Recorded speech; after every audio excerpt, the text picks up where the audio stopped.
handsome as ever and cute as could be. You can watch us on YouTube with viewing for free. Ay. This one time for the Twitch. This one time for the text. This one time for the phone line. Whole time wondering what they gonna do next. You know, I just wish you guys would stop the quibbling. Morning, everybody. Tobin and Leroy here with you. 560 WQAM. Hello, Leroy. What's up? You tell me, man. What's going on with you? Nothing. Just a little ice. Okay, but After a little what happened? exercise. Oh, like were shoulder.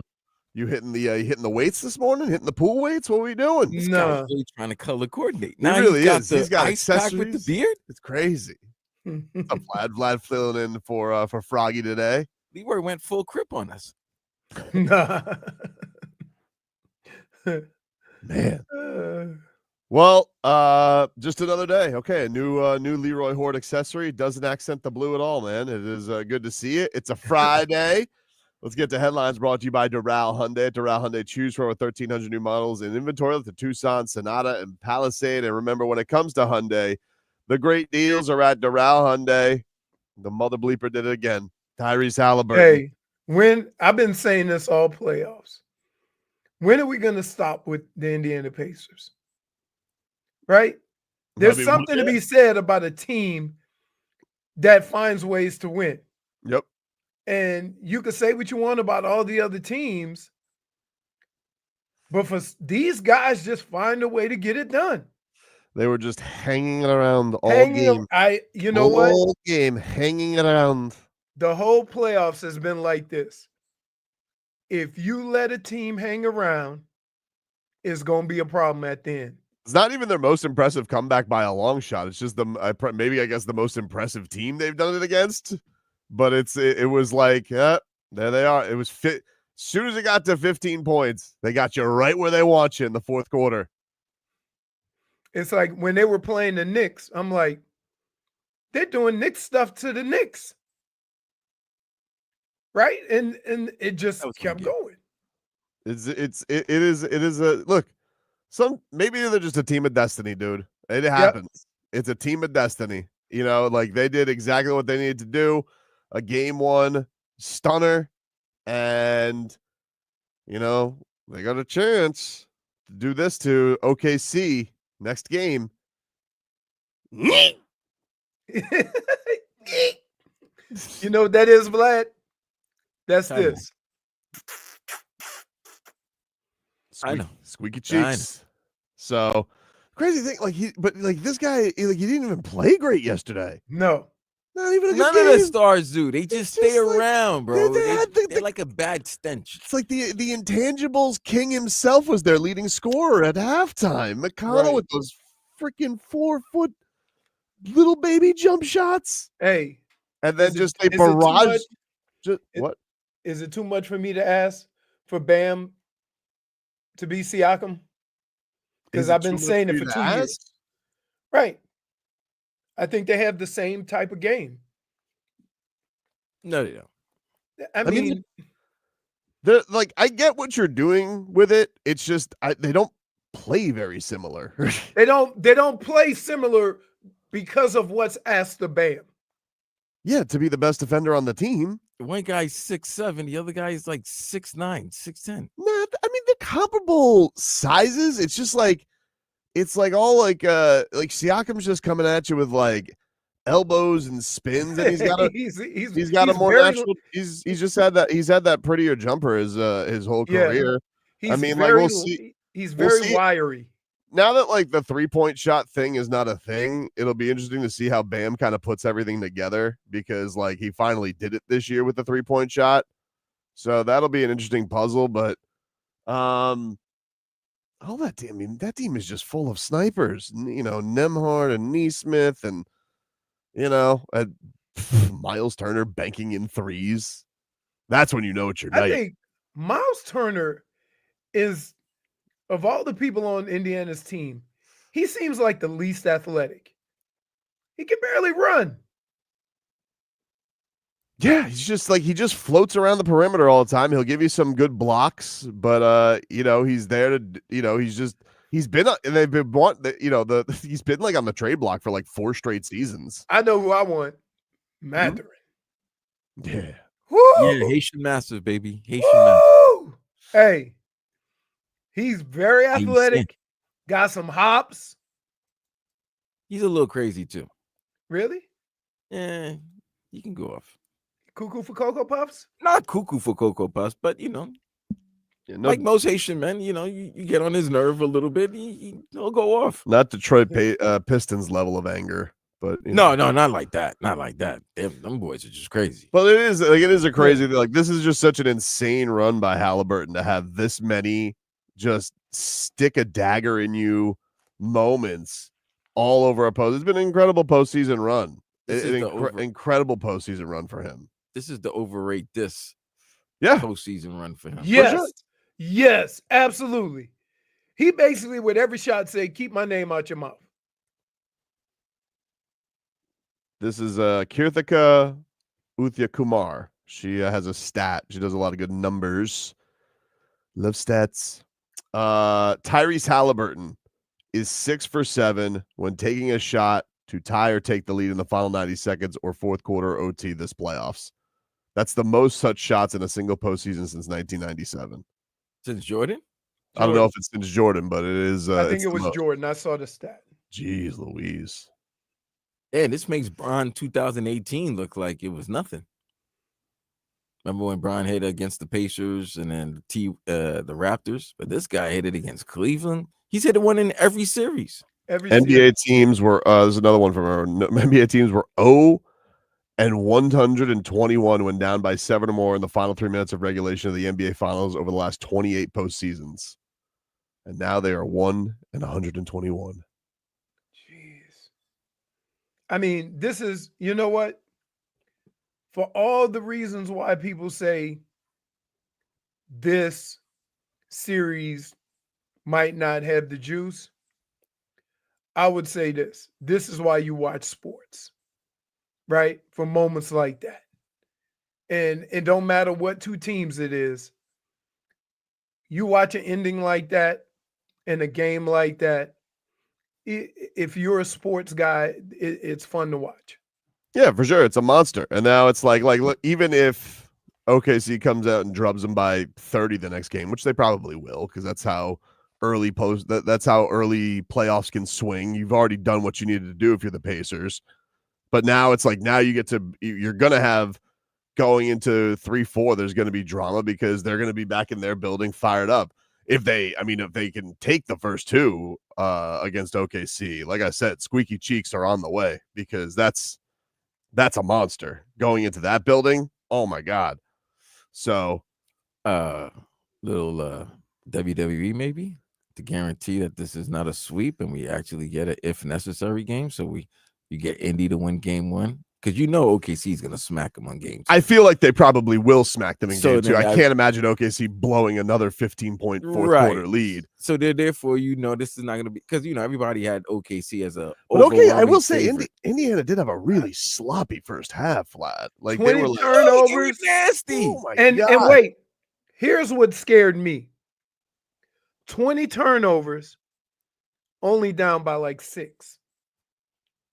So if they had 10 turnovers, which was still a little high, they're winning that game.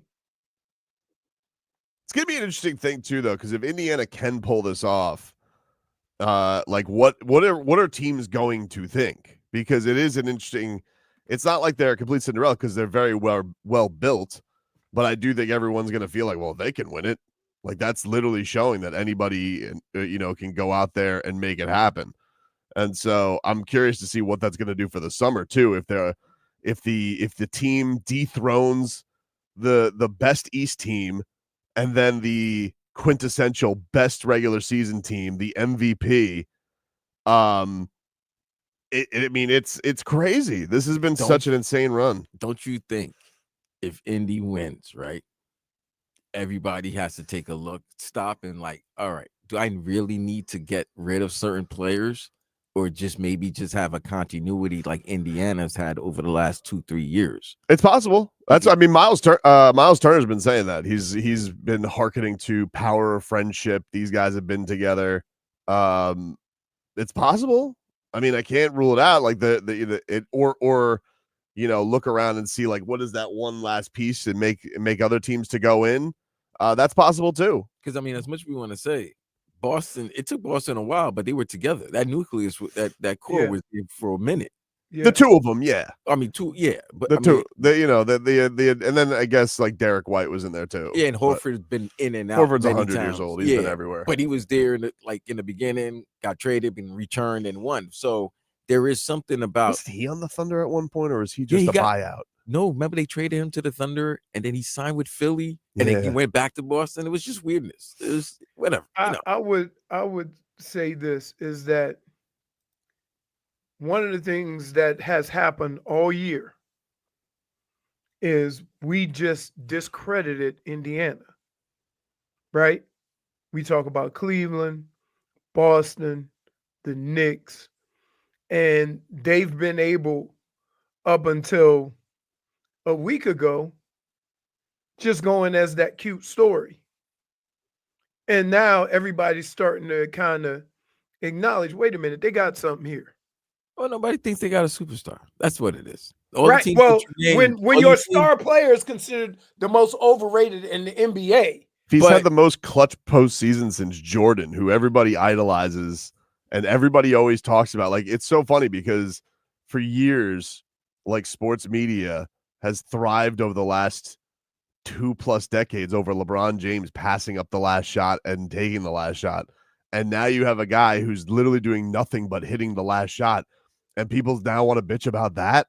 Like, it's crazy. Like, what else does the man need to do? It's had everything for you. Like, I find this so strange that that people have this reluctance because they're like, I don't know if he's a star. Is he a superstar?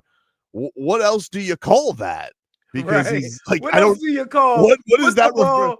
What else do you call? Put the ball in his hands and he gonna get it done. I don't understand. That is the definition of a superstar. I'll see what it is. Because I'm frustrated. I said this a couple of weeks ago. Like, I'm frustrated from the standpoint of like, hey, this guy grew up with Tyler Hero. Tyler Hero comes out. You could probably say, hey, Tyler Hero, could he score more than Tyrese Haliburton?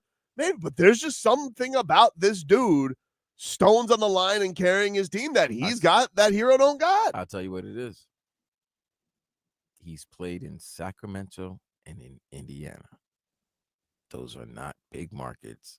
So those games are not shown. He's not to the national public. He's not very known. He's just known now. The most he was known for was the guy that was like the kid who doesn't do anything in the group project and gets an A.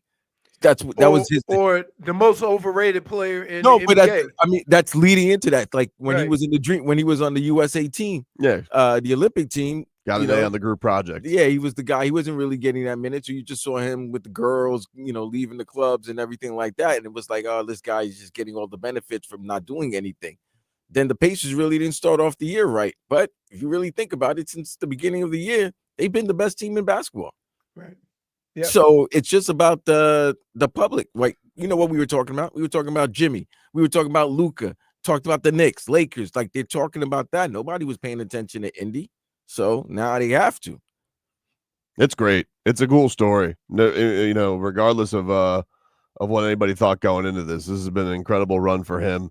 And we'll see what happens in game 2. I agree with Vlad. I think they'll probably have a big bounce back for OKC. Yeah, but would you be shocked if Indiana won the second game? I mean, I guess I can't be at this point. No, I wouldn't be shocked. They did that to Cleveland. Yeah, you can't be. Right. You see what I'm saying? You see what I'm saying? That is the most incredible thing, is that since January, like you said, Vlad, probably the best team in the NBA, and everybody has discredited them. We'll take a break. More to come here on the show. We're back after this on a Friday.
Welcome back, everybody. Tobin and Leroy here with you. Hey, Jaime Jaquez Jr. will kick off Heat Camp with a visit to Slam Miami High School and Cooper City High School on June 10th. The second-year forward is going to participate in a Q&A with campers, take individual photos, and sign autographs during the visit. That is for Where's that at? Slam Miami and Cooper City High School. That's down the street from the crib. And so if you guys want Hopefully to... there won't be any young Tobins there. What do you mean, there dude? might be a young Vlad there. An old Vlad. Maybe I might, Maybe DJ's, I'm check talking that out. But you ain't going to ask the questions that young. Oh, I'm going to ask him the questions. I'll ask him. I'll ask the questions. I believe his correspondent day is coming up. I think that is, I think he was doing game 2. So he's got a busy couple of weeks here. But if you guys want your Heat campers, the great Tony Fiorentino running his camp, doing a fantastic job for ages 7 to 17. You guys can register at juniorheat.com and check that on out. The Florida Panthers, they'll look to even things up tonight. It is game 2 of the Stanley Cup Final. All right, what are my rules? 8:00. Look, here's the rules, okay? Do whatever you want to start the game, okay? Okay.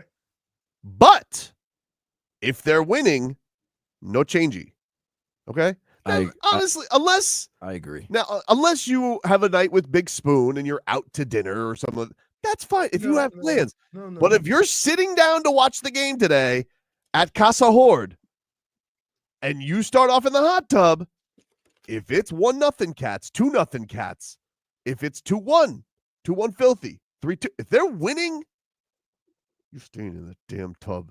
You can't mess up the. You can't mess up the. You juju, can't mess bro. up. If it's tied, okay. No, you can't even. No, not even tied. Bro. I think tied is fine. No, because here's the thing. You started already. Once you start and the game goes the way it's going, if it's going good, you stay there. Even if it gets tied. Like when he should have never left when it was 3-2. He could know, you know what? 3-2 is a crime. He could have left. If it's get your ass back in there. Yeah, if it's 3-3, I would have been more fine with it. But the fact that you left with a lead is criminal. You can't leave with a lead. Like you can go rehydrate. You got 18 minutes. When your explanation yesterday, I'm sorry. It was hogwash. I couldn't co-sign that. Yo, you got 18-minute intermissions. Dude, you're built like a broomstick. You don't know nothing about dehydrating. That has nothing to do with nothing. This is a typical Leroy lash out. And we're just trying to tell you something. Like, look, your ignorance really cost the Cats. That's fine. We're trying to teach you. And I'm telling you is you got to make the most. Should I not get in the jacuzzi? You can get in as long as they're not winning. Just be known. Like, but they weren't winning when I got in. The game started and you sat there and you said, well, I don't want to leave because they were winning. You said this yesterday. That things were going good. It got to 3-2 and then you decided to quit. If I do recall, they were down 1-0 early. Then they tied the game. Then they took the lead. Yeah. So your ass should have been in the hot tub. Which he even said yesterday. He's like, I didn't do what I typically do. So you didn't even go by your typical routine. Something about the mojo you knew was working, and you tapped out. Leroy, you know what? He knows he's wrong, but he's trying to pull a Tobin. He is. No, that's not. No, what I'm saying is this. He just doesn't have the expertise like you to score him out of this. I'm just telling you. It was a health issue. It's not a health issue. What you did was you broke. Yeah, it was a mojo issue, and you broke the health of the Cats' chances of winning. Yeah. So what you need to do is you need to decide your game plan tonight. If that means that you're going to be in the hot tub and the Cats are winning, you better be prepared to sit in that hot tub the entire game, or at least have your feet in it, at least a little tootsies, a little boop, so you're not there. So if can I be in a pool? I mean, you need to have a hand on the hot tub. It needs to be like so it needs to be you need to be on home. If they go up and I'm in the hot tub, then part of me has to remain in the hot tub. It needs to remain in contact. And I prefer in period. I think you should use intermission to rehab. And I think that's what you should do, is to have yourself within hot tub range. Wait, Now, you see what Dave South said? To eliminate the threat, you must sweat. that's right. Y'all gonna have me out here in the emergency room getting IVs. We're not going to have you in the emergency room. All right. We're not going to have if you don't want to do it tonight, just watch it from your couch, and that's fine. Look, I'm happy. This is a safe place. I'm so happy this happened because this is how I watch my games with my teams. You know how many times I've watched the game outside of my house in the dark because when I'm watching it home, they're losing. Right. Vlad's got to take a smoke break. During the smoke break, they start winning. Guess what? Vlad's going to stay. Vlad's going to keep his ass outside watching in the dark. You know what's Vlad's record when he watches the game in the dark? 15-2. Guess what? I'm going to keep my ass in the dark. Wait, you got stats? Yes. Listen, we are fanatics. Dude, there is something called superstition. Yes. It's better than analytics. It is better than analytics. It's always been better than analytics. But especially hockey. Like, the thing with hockey is it's so fragile. Basketball, there'll be runs, there'll be games. It's so finite. And so with basketball, you can leave if the other team go on the run. You could change it up. You can switch it up. I'm usually, for me, typically, I don't switch things up till the half. Like, that's a personal Tobin. That's right. That's what I do. That's a personal Tobin. Yeah, but I switch things, but things are always switched up when you're losing. You don't do it when you're winning. If the Cats are down 2-1 tonight, if you're watching tonight and the Cats are down 2-1 or if it's, by all means, go do whatever the hell you want to do. I don't care. But if they're winning, you're supposed to be in that hot tub. Be prepared. Okay? Yeah. Look, ask Spoon to give you like a case. Like I have a cooler out there, but I have a cooler. So I have a cooler. Put all the water, all the Gatorade, all the stuff that you need. And then you can leave during intermission. There's 18-minute intermission. That's an 18 time to dry off, take a shower, change trunks, whatever you got to do. Then get your ass back in there. That's it. He's right. Couldn't have said it better. Well, no, if they're winning, I got to keep the same trunks on too, though, right? Yes. Yes, maybe. I would appreciate that. It would be appreciated. Unless you went on yourself. I mean, yes, I would think so. Truly, like if we could just go like this, as little change as possible would be nice. So I'm basically fan amateur. You just got your white belt. That's all. You need to. We're here at Miyagi Karate, and we just need you to break some boards. Miyagi Karate. We need you to wax on, wax off, dude. Can I just tell you? But it's really hot. Okay, then Leroy, can you not control the temperature in your jacuzzi? Or then you know what? No, it's not like a jacuzzi if it ain't hot. This is what I would do. Okay, this is what I would do. Okay, Personally, this is what I would do. Okay. If I was in your position, yes, and I like to watch in the water, what I would do tonight for me, I would go stand in the pool and watch. Okay, a little lean on the thing. Watch. Yeah. I got you. Intermission, hot tub. Recoup a little bit. Go back in the pool. Watch the game. That's what I would do. If you were so worried about heat and overheating, just a little pool party watch, baby, and then intermission hot tub. That's how I would rock tonight. I'm just telling you. I'm going to get me a floaty. Fine, totally fine. But I'm going to tell you something right now. If they're leading, your ass better stay in that float during the game. Okay?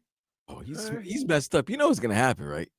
Panthers gonna come out 2-0 first period, flying, 2-0. Your ass is there all night while Bob is getting shot at and he's just making unbelievable saves. And you're gonna be like, I want to leave, but you can't. Nope, you can't now. Yep, better pee in the pool. Mm-hmm. Don't drop the kids in the pool now. Right. Make sure you're cleansed, obviously. Yeah. Dude, if you dehydrated, you ain't pooping. Yeah, but if you do have to do it, commercial or intermission. Who could take a poop during commercial? I'm just telling you. I don't know how long you're holding it in. like you think a commercial break, I'm going to go and drop a deuce and be right back. First of all, can I just tell you? Listen, there's only one thing worse than pooping on yourself. Mm-hmm. And that's pooping right after a shower or pooping wet. Oh, that's the That's worst. terrible. You gotta take another Look, shower. I understand. Nobody's a fan of doing the 2-minute offense. Every once in a while, you got to run the 2-minute offense. No, when you're old, it's a long drive, bro. You need That's to a long drive. methodical. That's a methodical. That's the first 15 plays. Hey, y'all just overlook one of the tragedies of taking a deuce. That is, if you got to take a shower in the deuce, you better take that deuce first. Of course. Of course. Yeah, so how I'm gonna go? He expect me. Wait, let me set it up for you. If you gotta go take a number 2, go during a commercial. I'm just saying, it's gonna take me that whole commercial to dry off.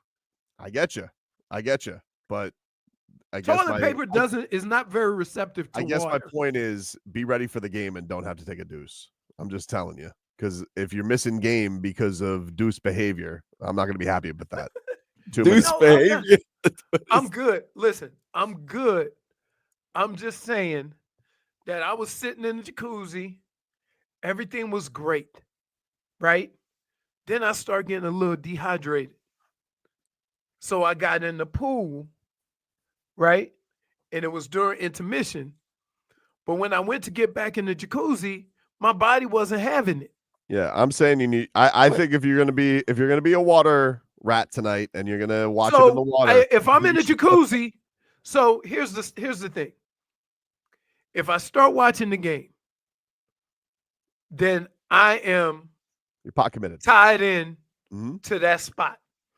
Unless they're losing, wherever that is. Yes, unless they're losing. If they're losing, you can switch it up. Like you have a free, Okay. you have a freedom of, hey, if the Cats are down 2-1 and you're done with the bowl, like by all means, go. I encourage a switch up. But if they're up 2-0, yeah. Even if they tied like Edmonton ties, you still got to stay there, bro. Because when you were there, they scored 2 goals. So you're there. All right. Well, Take a break. We'll hear a little bit from the Cats. Matthew Kachuk's thoughts on where things are at. Take a break. Back after this.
Welcome back, everybody.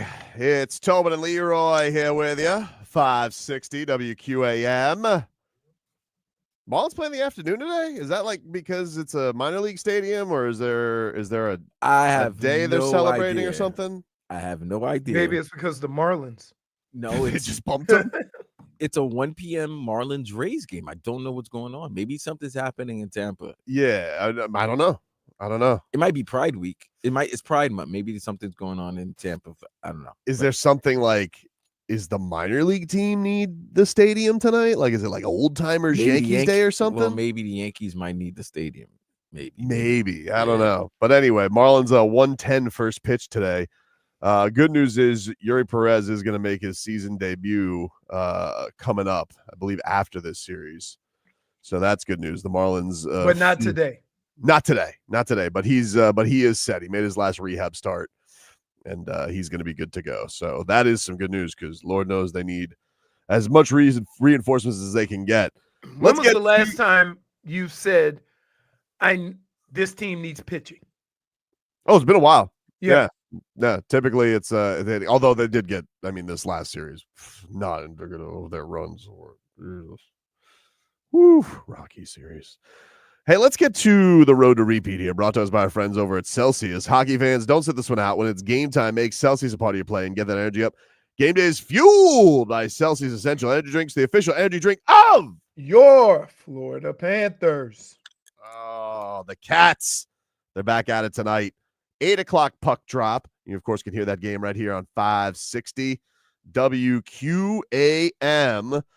Yesterday, they had a little media session. Matthew Tkachuk, he was asked about how the Cats typically bounce back, and he says they have plenty of battle scars over their playoff runs. Here's what Matthew Tkachuk had to say. Yeah, we're a very mentally strong group, so I'd say it's probably more technical than mental. We've got a lot of battle scars on us from the last few years, and we've been through, way worse than just that yesterday. We can be better. We can adjust a few things and, come out tomorrow and try to get a win here and get some momentum going back home. All right. He also said that they typically thrive on the road and give some reasons as to why he thinks that is. Here's some more Tkachuk for you. We feel comfortable on the road. It's a simple game. It's a hard game.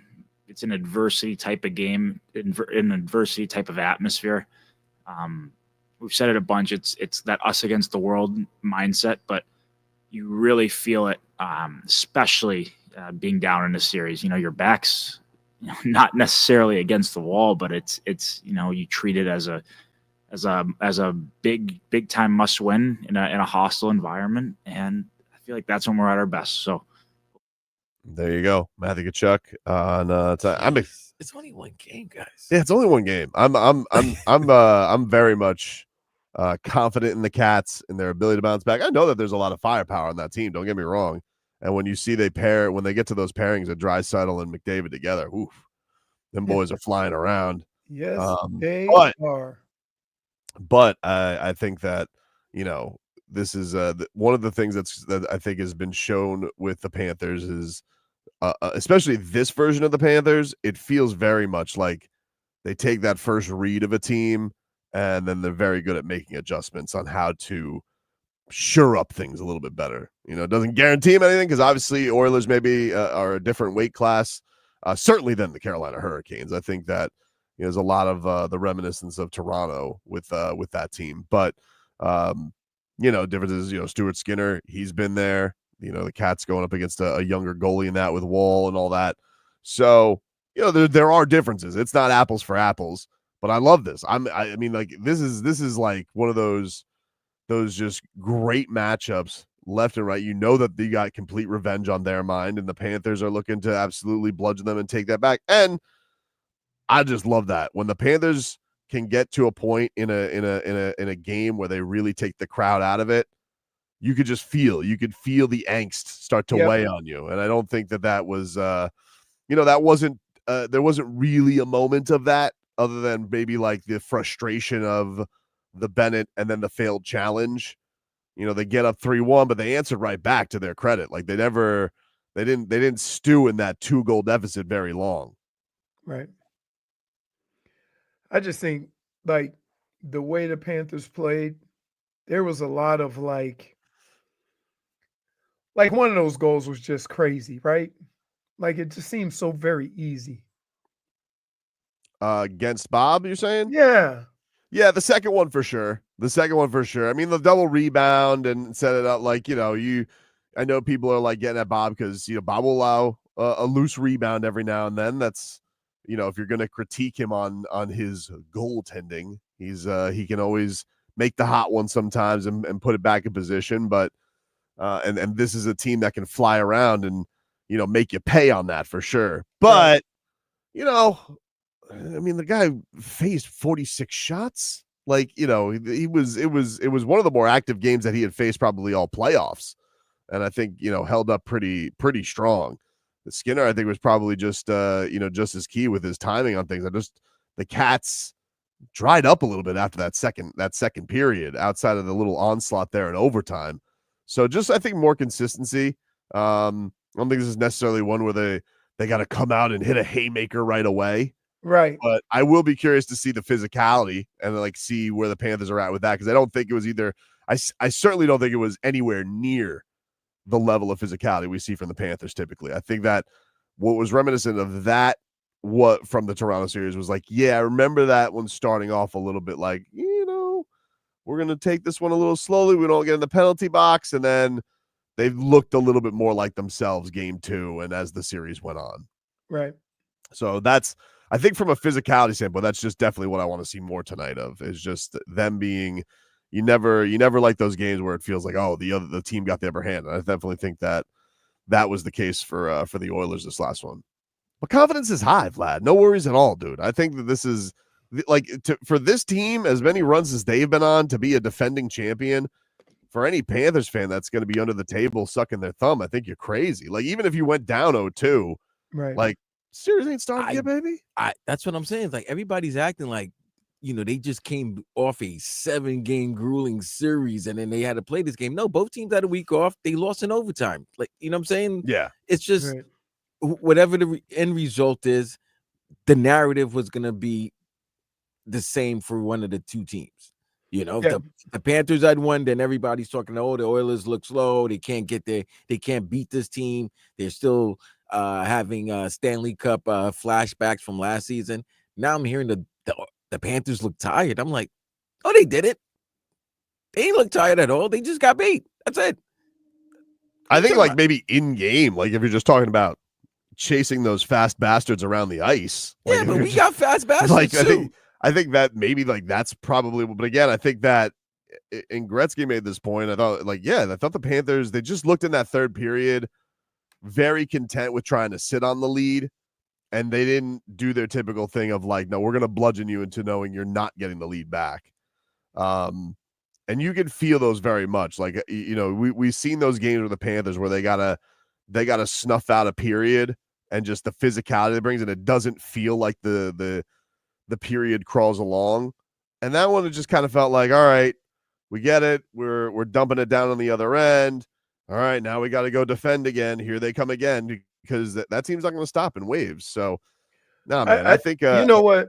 I hate the one thing I love about sports and I hate about sports is sometimes when things don't go your team's way, you don't give them the respect of knowing that they've come back from worse. And it's just one game in a 7-game series, and it's the Panthers, and they have bounced back over the years, not just a year or two. Ever since Paul Maurice took over, they have responded. Right. And the other thing is, every time they've had either a bad game or a close loss or whatever.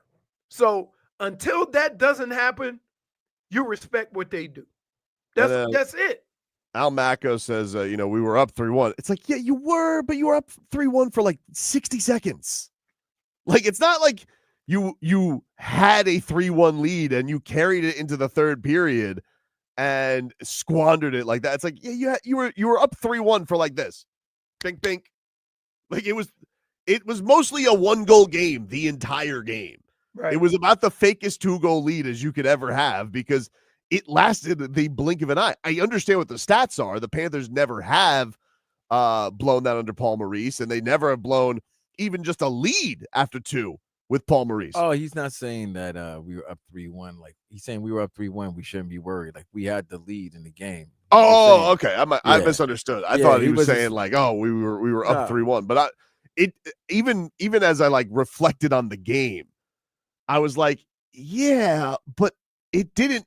It was such a strange thing because it's like they get the goal, which it was a weird goal, like the deflection of Bennett. Then there's all this outcry. Oh, was that a goal? So then they have this dumb challenge to put you up. So you kind of get gifted the lead, basically.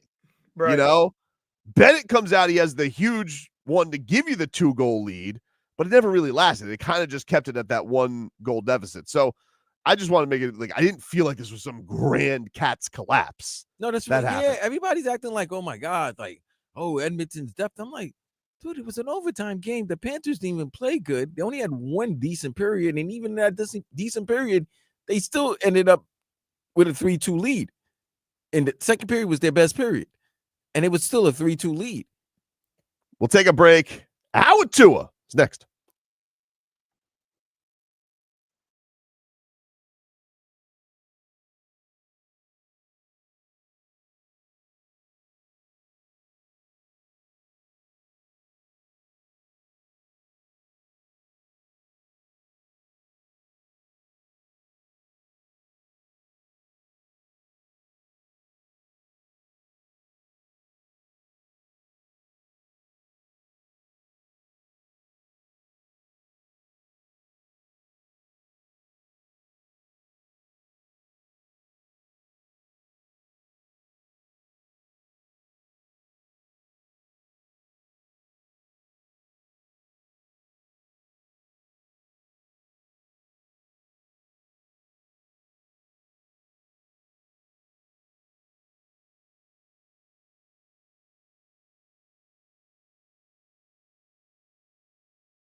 Hour 2 of the program, ladies and gentlemen.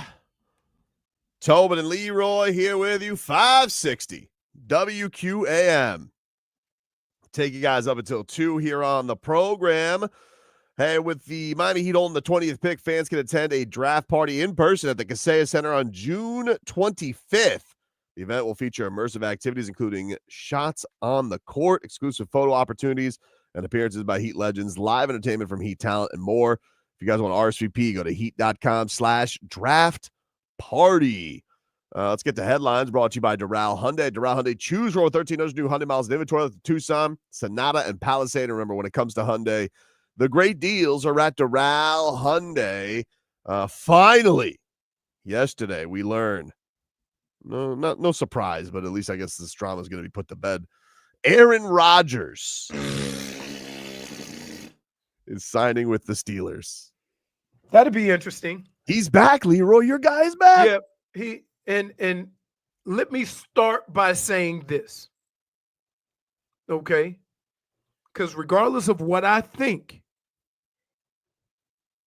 he is the best option for them. Okay, I'm going to start there. So I'm not going to disrespect that man's game.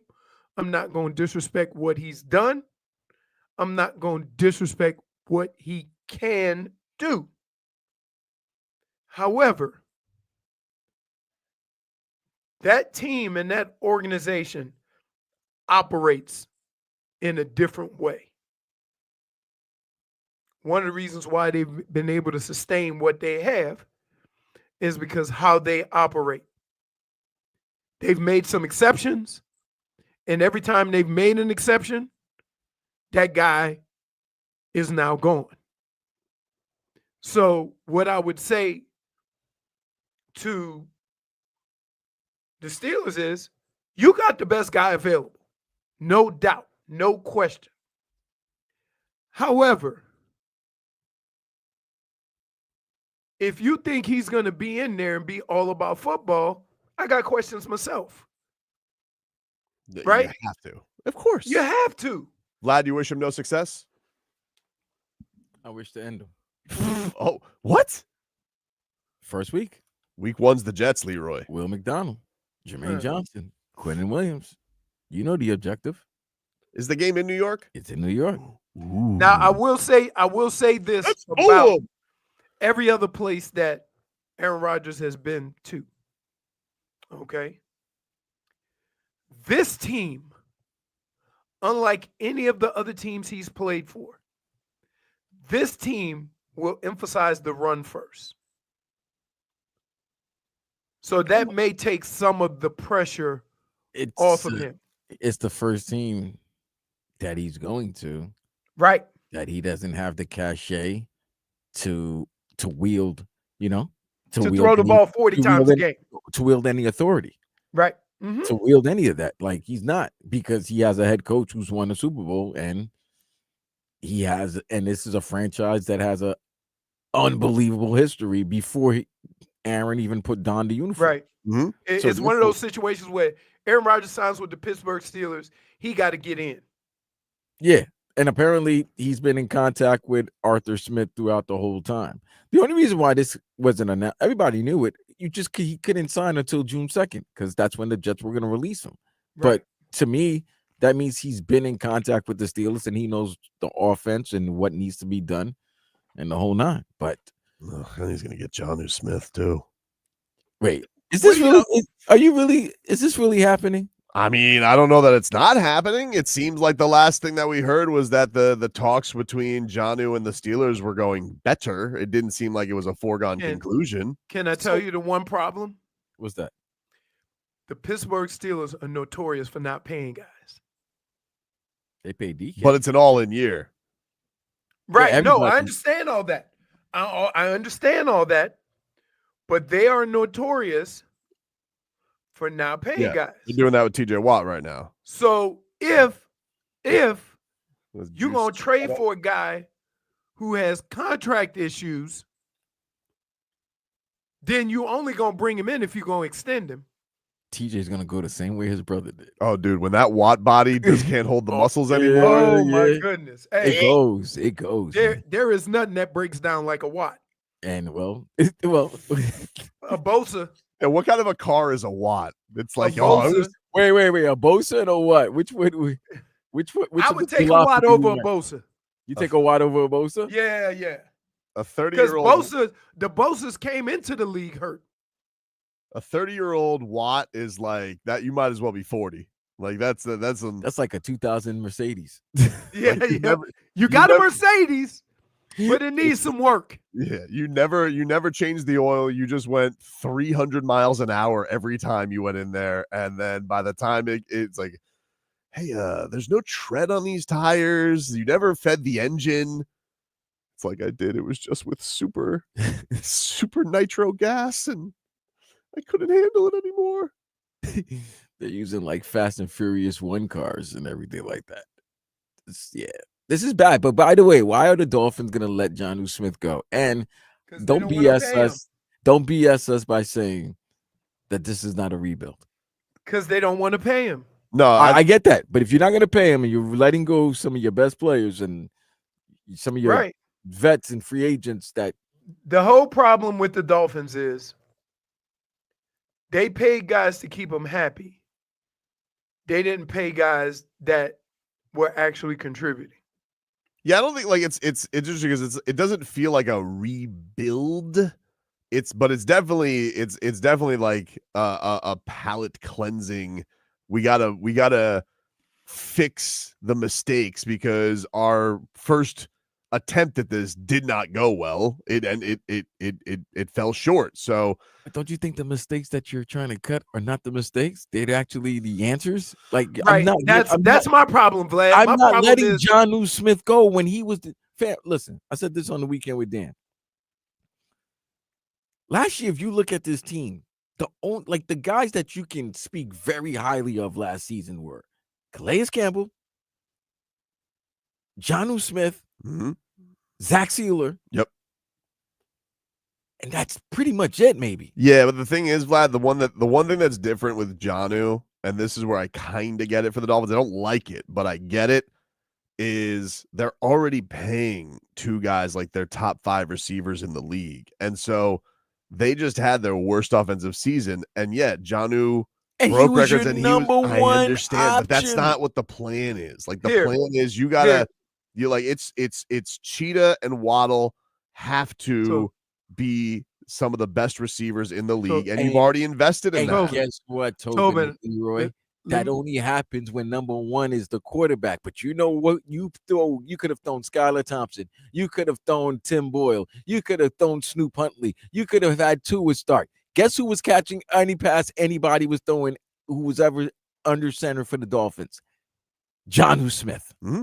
Here's the problem, okay, is they're paying so many guys to make them happy that now they can't pay the guys that are actually contributing. And what I would say about Jonnu Smith is without Jonnu Smith, it makes it tougher on Tyreek and Jalen Waddle. It makes it tougher because now you got to send one of those guys through the middle of the field. When Jonnu Smith was in the middle of the field, you can have your fast guys going deep crosses, stuff like that. So it actually creates more space for those guys to be successful. And so what ended up happening as the season went on is that if you notice, in the beginning of the season, Jonnu Smith was kind of like an outlet. He was like almost like the check down guy, the 1, 2, third option. As the season went on, they started incorporating him more in the offense, and he became a weapon. And so what should have happened was, while teams are focusing on Jonnu, then Jalen and Tyreek should have been killing you. And it wasn't happening for whatever reason. Yeah, but I think if you get rid of Jonnu Smith, then that's going to hurt Tyreek and Jalen. Okay, but here's the counterpoint to that, Leroy, would be they've already had 2 superior seasons without him. And defense I is would say, adjust. yeah, did the defense adjust or did the running game suck? Like, that's the question. That too. That also is, if I would say here, if I would list the number one issue for the offense, right? Every team they played did one thing. They knew you weren't going to run inside. So they would look at the flow of the offensive line and the running back, and they would run as many guys as they could out there. Now, one or two things have to happen. Your running back has to have the ability to set that up and then cut it inside, thus keeping the defense, honest. When you know that running back can run anywhere, it keeps them honest. Or you got to start running stuff off tackle.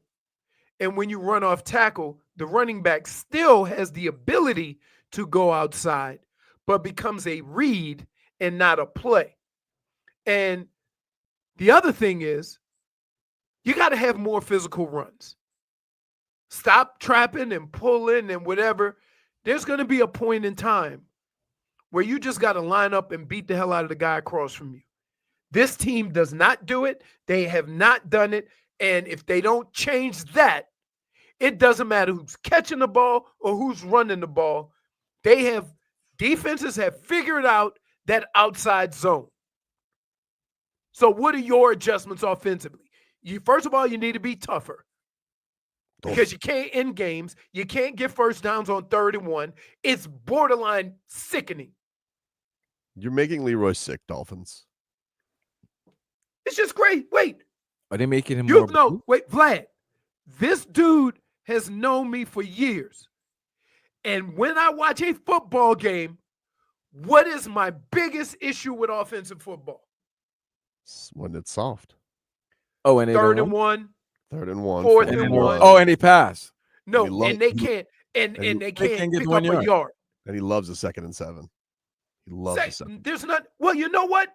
When your team is in 2nd and 13 all the time, that's a 6-yard gain. It's a fair point. That's math. So it ain't that bad being in 2nd and 7 versus the Dolphins being 2nd and 13, 2nd and 11, 2nd and 14 all the damn time. I literally, it's changed my football life. Every time I watch a game now, Vlad, and it's 2nd and 7, I just go, Leroy's happy. Oh, I mean, it's better than 2nd and 13. Yeah, hey, I would say so. Yeah. If it's 2nd and 5, I don't care. If it's 2nd and 6, Let me ask you a question. What's 3 times 4? 12. First down. Oh, so yeah, Okay. Leroy's definitely 3.5 yards in the clouds of dust. That's gonna get you a first down. I wasn't that. Charles Davis. But here's what I learned. Okay. What separates you from any other running back is not the 60-yard runs, right? Those are few and far between. It is the ability to make a 2-yard gain, a 4-yard gain, a 5-yard gain, a 15-yard gain, and things of that nature. Okay? That means that when it's 3rd and 1 or 4th and 1, I don't give a crap what's happening in front of you. You can go get a yard. That's what separates you from other running backs. And I've seen too many times in this backfield, whether it's the play calling, the blocking, or the running, where they run that little sweep on 3rd and 1, and there's contact 3 yards deep in the backfield. That's not football. We'll take a break here on the show. You guys can get us on the chat, Miami 560 WQAM. We're back with more after this.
All right, welcome back. Tobin and Leroy here with you. 560 WQAM. Take you guys up until 2 here on the program. We'll tickle Leroy's fancy coming on up. But first, get a weather update, Leroy, from the DeBesman and Dover Law Firm. YourAccentAttorneys.com. Free consultations 24/7. Call them at 866-954-MORE. By the way, after reviewing the tape and listening to the commercial another 27 times, because it plays 7 times an hour. Which one? Mommy, I'm home. DeBesman and Dover. Oh, okay. It is 3 yes. So it goes, yeah. yeah.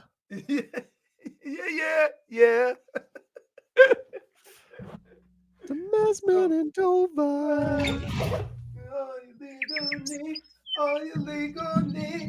Top radio jingle right now, I'd say.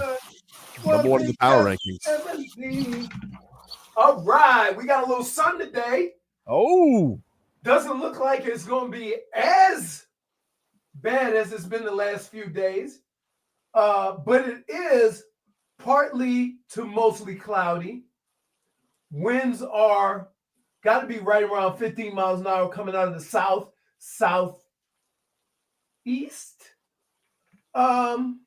And I would say it's probably right around 85, 90 degrees. But again, it's that time of year. Did you say the wind is 15 miles per hour? Yeah. Really? If it's 88 degrees and the wind is blowing at 15 miles an hour, then it's a weird day. I'm looking outside. My trees. 90, it's not blowing 15, buddy. My trees are doing the Fat Joe. Okay. Lean back. Lean back. Let's see. Over here, all the trees are All right. pretty Well, that might be over there in Davie. In Miami, it's 85 degrees. It feels like it's 88 degrees. The humidity is at 73%. And the wind is blowing at 7 miles per hour south. 7? Yes.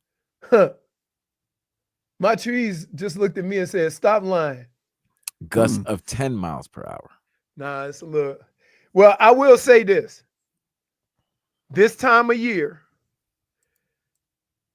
when it gets hot like this, for some reason, the wind does not blow. Of course not. But I was looking at my trees and trying to get a feel for it. And they're moving at a nice little clip. But if Vlad says that's only 7 miles an hour, I'm going to just go out there and tell my trees stop being soft. Wow. Damn. Man up, big tree. Telling nature, man up. Yeah. Got its roots all there. They jumping on it. They on the ground. Look, the trees flapping around like Joel Embiid out there. The winds ain't blowing like that. Damn, that's messed up. Poor Joel Embiid catching like a strike. fish. Flopping like a fish, dude. That's what we got going on. Cats back at it tonight. Of course, you can do that game right here on 560 WQAM. 8 o'clock is your puck drop tonight. No, it's not. From Edmonton. Well, you said no, it's not. Like it's going to be like, what, 8:15? At 8 o'clock. 8 o'clock is when they go from the studio to Toronto. I mean, to Edmonton. And then they go both national anthems. And then announcements. 8:20 puck drop is an 8:20 puck drop. Because see, here's the problem. Don't mess with me, because if I get all ready and get in that jacuzzi at 8 o'clock, and then I got 20 minutes of no game. Leroy, 8:15. Get in the jacuzzi at 8:15. Or puck drops at 8:20. Yeah, or pool. Whatever you're gonna just make your choice. I will give you that if you did get in at 8 p.m. and you didn't know that I got in at 8:20, okay. But that might be 20 minutes of dehydration that might have not needed to be there. Yeah. Cool. But now you know from your mistakes of game 1. Oh, no. You are better prepared for game 2. I don't start cooking rabbit until the puck is on ice. What does Bug got to do with this? Remember that commercial? And what you cooking, Doc? Rabbit. That's what I'm saying. What does Bugs got to do with this? He's sitting in the tub. He's sitting in that pot like it's a hot tub.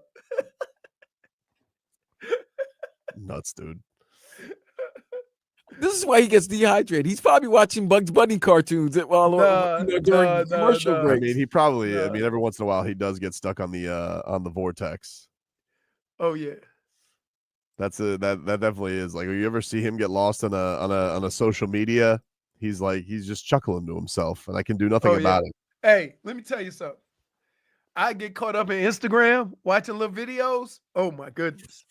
JFig said Leroy just pulled a Pat Riley. Ribbit. Bugs Bunny. Pat Riley promised me they're not going to run it back by the strangest method ever, where he's like, "What's that commercial?" Oh, that was his way of saying they're not running it back? That's what he was. That's what he By riveting? By riveting. We're not going to run it back. Ribbit. And he's like, I was like, what? That's where you were. That was code for something, maybe. That's where you were. Yeah, run it back. That's what he meant. Run it back. We're not gonna run it back, or we're gonna rip it. When you think he's saying rip it, he means run it back. That's what it is. So Vlad, we're not gonna. I haven't even. Let me ask you as a Knicks fan, because I didn't know how to treat your fans, whether to call them ingrates or whatever. What's your feelings on Tibbs getting fired? It's tough. I'm torn. Right. Because like I answered a couple people in the. You don't like success? Well, is the for piece or the against piece bigger? I was more for against firing him than I was for firing him. But when you get, there's a lot of pros and there's a lot of cons, it might be just time to let him go. Because here's the thing, guys like Tibbs have an expiration date. It's like your boy Harbaugh. They can set up a franchise. I love how Leroy asked a question, but has to take a big phone call. Something must have happened. Yeah, serious. Something had to happen. I bet the dogs are out. I bet the dog got loose. You happy with the success? Like the last 3 seasons, he's improved his franchise to the point where they haven't been in the last 25 years. But there are things about him that he has a shelf life. Those type of coaches. Wears thin on people. He wears thin, like Harbaugh, like Buck Showalter, like those guys. They can set up a franchise. They can get you close to the mountaintop, but they can't get you over. And the thing with him is he usually can get like one guy to buy in, like a Jimmy Butler or a Jalen Brunson, but he can't get everybody to buy in. That was the thing. He can always get the superstar to buy in, and he had the superstar's assistant coach, but then everybody's looking at the superstar like, the thing with the Knicks, Tip's supposed to be a defensive coach, and defensively, they weren't that good this year. Yeah. So. And you invested a lot on those wings to be good at defense. You invested a lot on those wings, but then that's the flip. If I want to give Tibbs, give him credit and shoot him some bail, a lot of the players that you did develop, you used in trades to get the big name players. Yep. So when you use your players, you're using your depth in order to get a big name. You're limiting yourself. You're limiting your roster, and that happened. But we beat Boston. We got to the Eastern Conference Finals. But here's the problem. 3 years in a row, things have fallen in your favor where you've had home court and you've lost.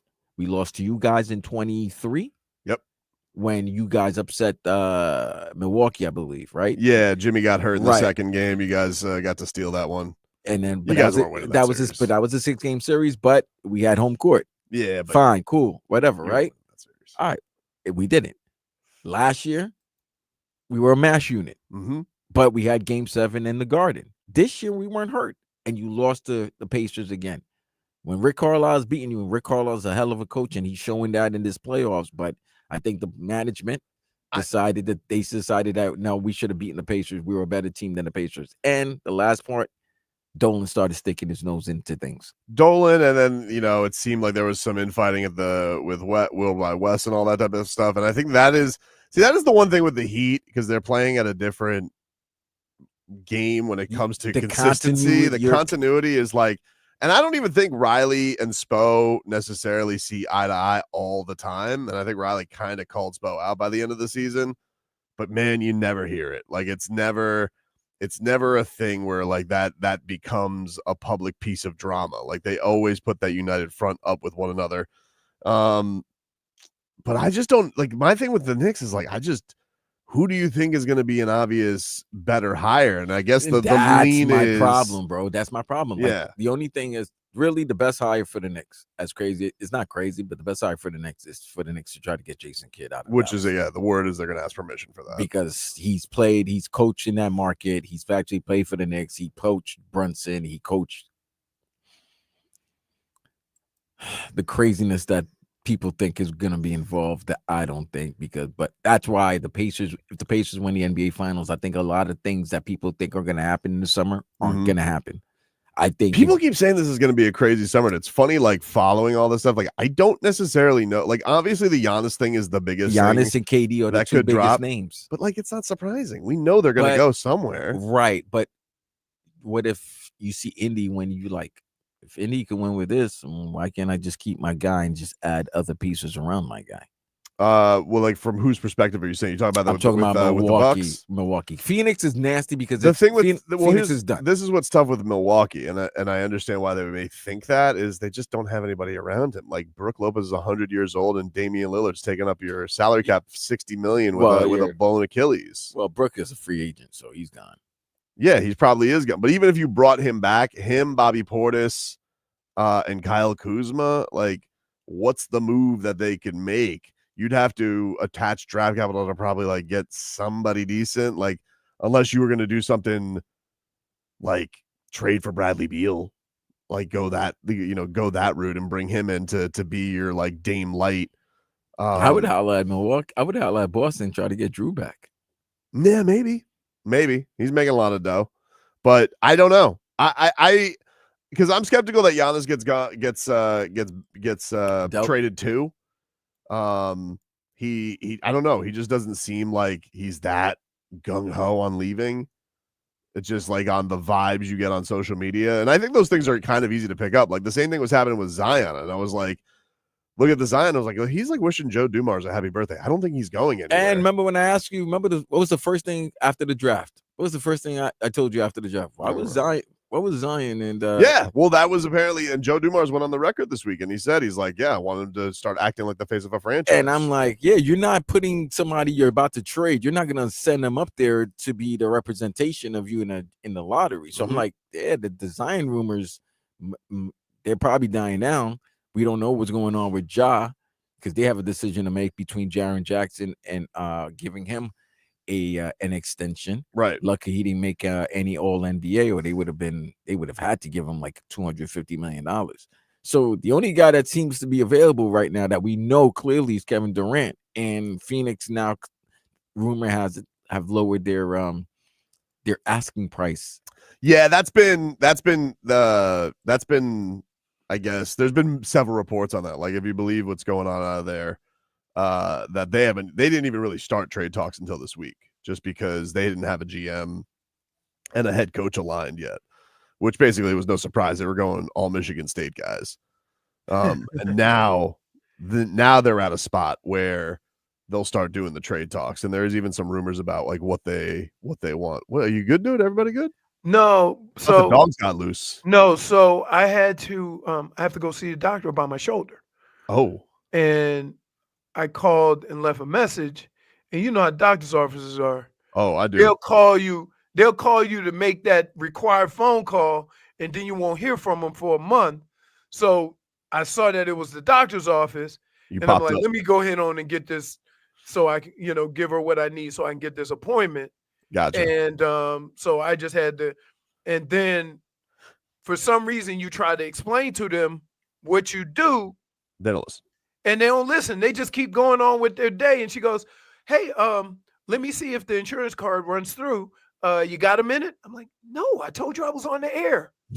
Oh, sorry. You mean now? No. I mean, right. Ahora. I don't think you know what on the air means. Right. Take a break. We'll tickle Leroy's fancy next. Yeah.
It is time, ladies and gentlemen, to tickle Leroy's.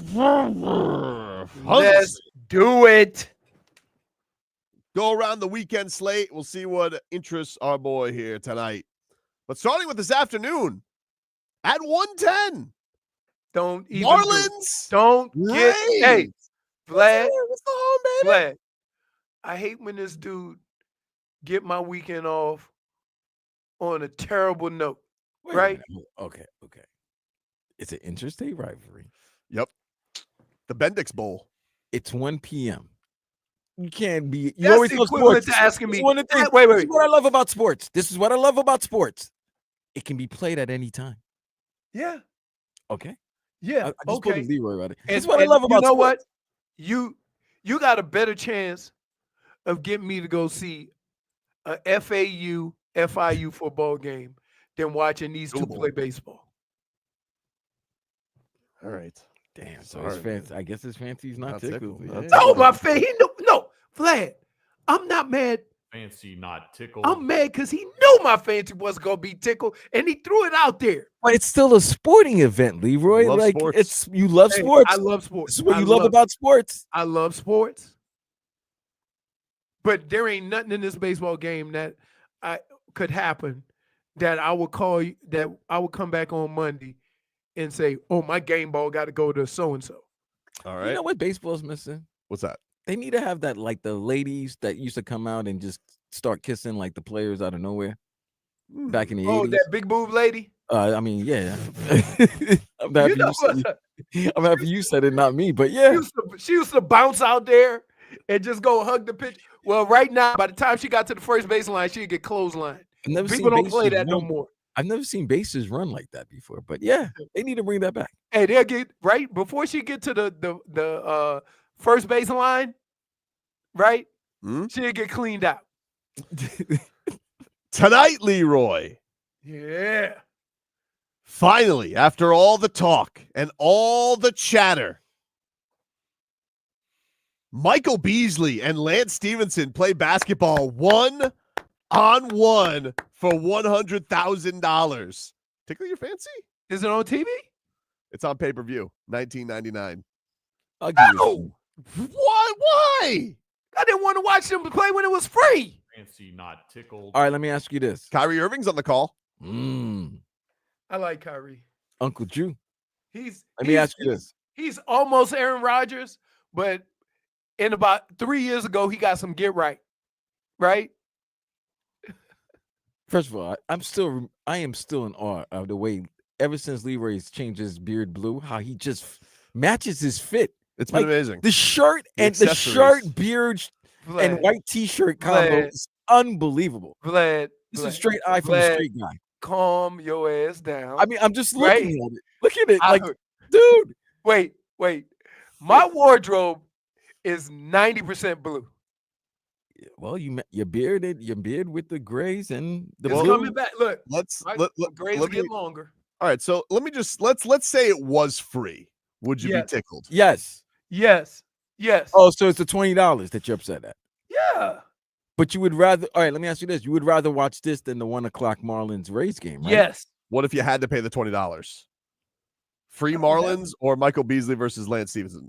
You got to pay. If I had to choose one of the other, Can you get closer to the free scale? Marlins game, There we free go. Marlins game, or $20. But that's the only two choices I have for sports. That's your That's choice. the only choice for That today. is- no Stanley Cup, no nothing. I'd pay the $20. Okay. So your fancy is tickled. Michael Beasley not. legitimately It's looks tickled. like he's taking this so serious. He's the king of one-on-one. This is what he claims. I mean, yeah, he beat LeBron. And not only that, these two are teammates coming up in the Big Three League, which he's not happy about, apparently. See, I got a rep for Lance because he's from Brooklyn. Mm, But I love Be Easy though. I love Michael Beasley.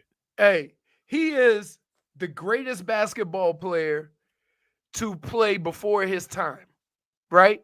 Meaning that if he had come out 3 or 4 years ago, we would be looking at him like a unicorn, right? With his length and his scoring ability and his ability to just get buckets. Love But Michael he Beasley. came out with a time where everybody said, we don't care about your scoring. You need to play some defense. Well, that someone was Erik Spoelstra. I ain't calling nobody out, but we know. Tonight, 8:00, Game 2 of the Stanley Cup Final, Leroy. Where will you be, Leroy? Panthers, Oilers. Hey, Where will you be, Leroy? soon as I get done with the show, I'm going to go get my ice. I'm going to get some more electrolytes. Yes. And it's Liquor. going to be on. Wow. It is on. So your fancy's Tickle? Yeah. All What are you right. talking about? My fancy is Wait, wait. tickled. Tomorrow morning, Leroy. Tomorrow morning. Yeah, tomorrow morning. 9 a.m. Breakfast. Nope. You don't say nope. You might. I may pull I'm you going to be back in. golfing. All right, put it on your phone. I don't I know. bet you he's gonna say no, and he's gonna regret. He's gonna saying regret no. it. He's Watch. gonna regret Okay. Let's go. From Roland Garros, the Women's Ooh, French it's the Open women's final. Championship. Is it Coco Golf? Immediately he said, "Ooh." Coco Golf and Marina Sabalenka and Coco Gauff. Marina Sabalenka. yeah. Hey, her mouth is too big for her face, but You see, look, she is. Dude, why do you, He's always got a thing. Leroy? Why do you? Why, bro? Why? Tickle your fancy? Have I pulled Yeah. you back? It does. I might have to now that you mentioned it. Yeah, I might have to take a little look at Lou. You definitely taking a looky, Lou. He's taking a looky Lou. Yeah. Big Lou's like you. He's on meds too.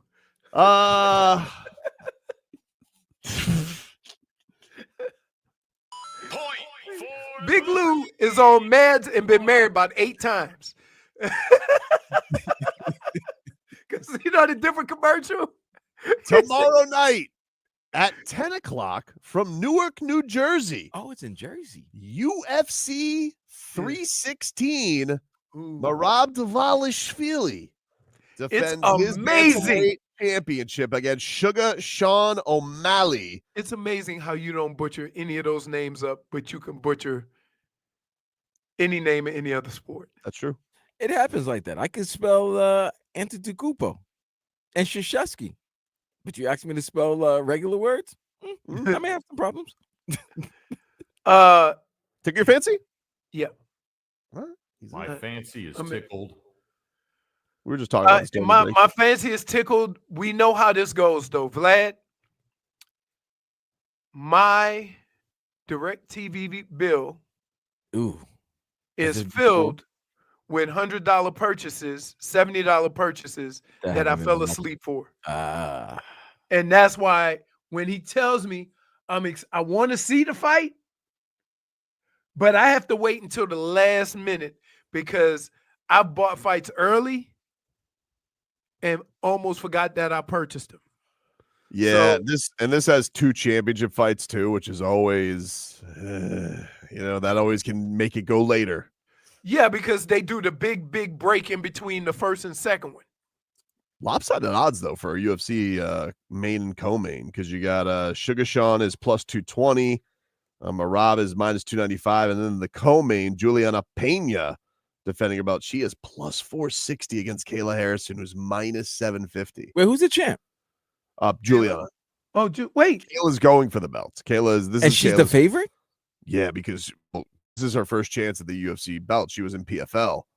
And Oh, she was kicking ass in PFL? yeah. Oh, so she might be the better. So what do you think? You think that she I'm gonna put money. I on think Pena. Kayla Harrison's gonna. I mean, if I had to bet, I'm gonna guess Kayla Harrison wins. I'm putting money on the champ. If the champ is getting in odds, I'm gonna put money on her. I might. I mean, That's maybe I crazy. lose. minus that's crazy. 400? I mean, plus 400 for the champ? Yeah, like that's you're saying that Wait, this Tobin, girl from another league is That's really, crazy. really good.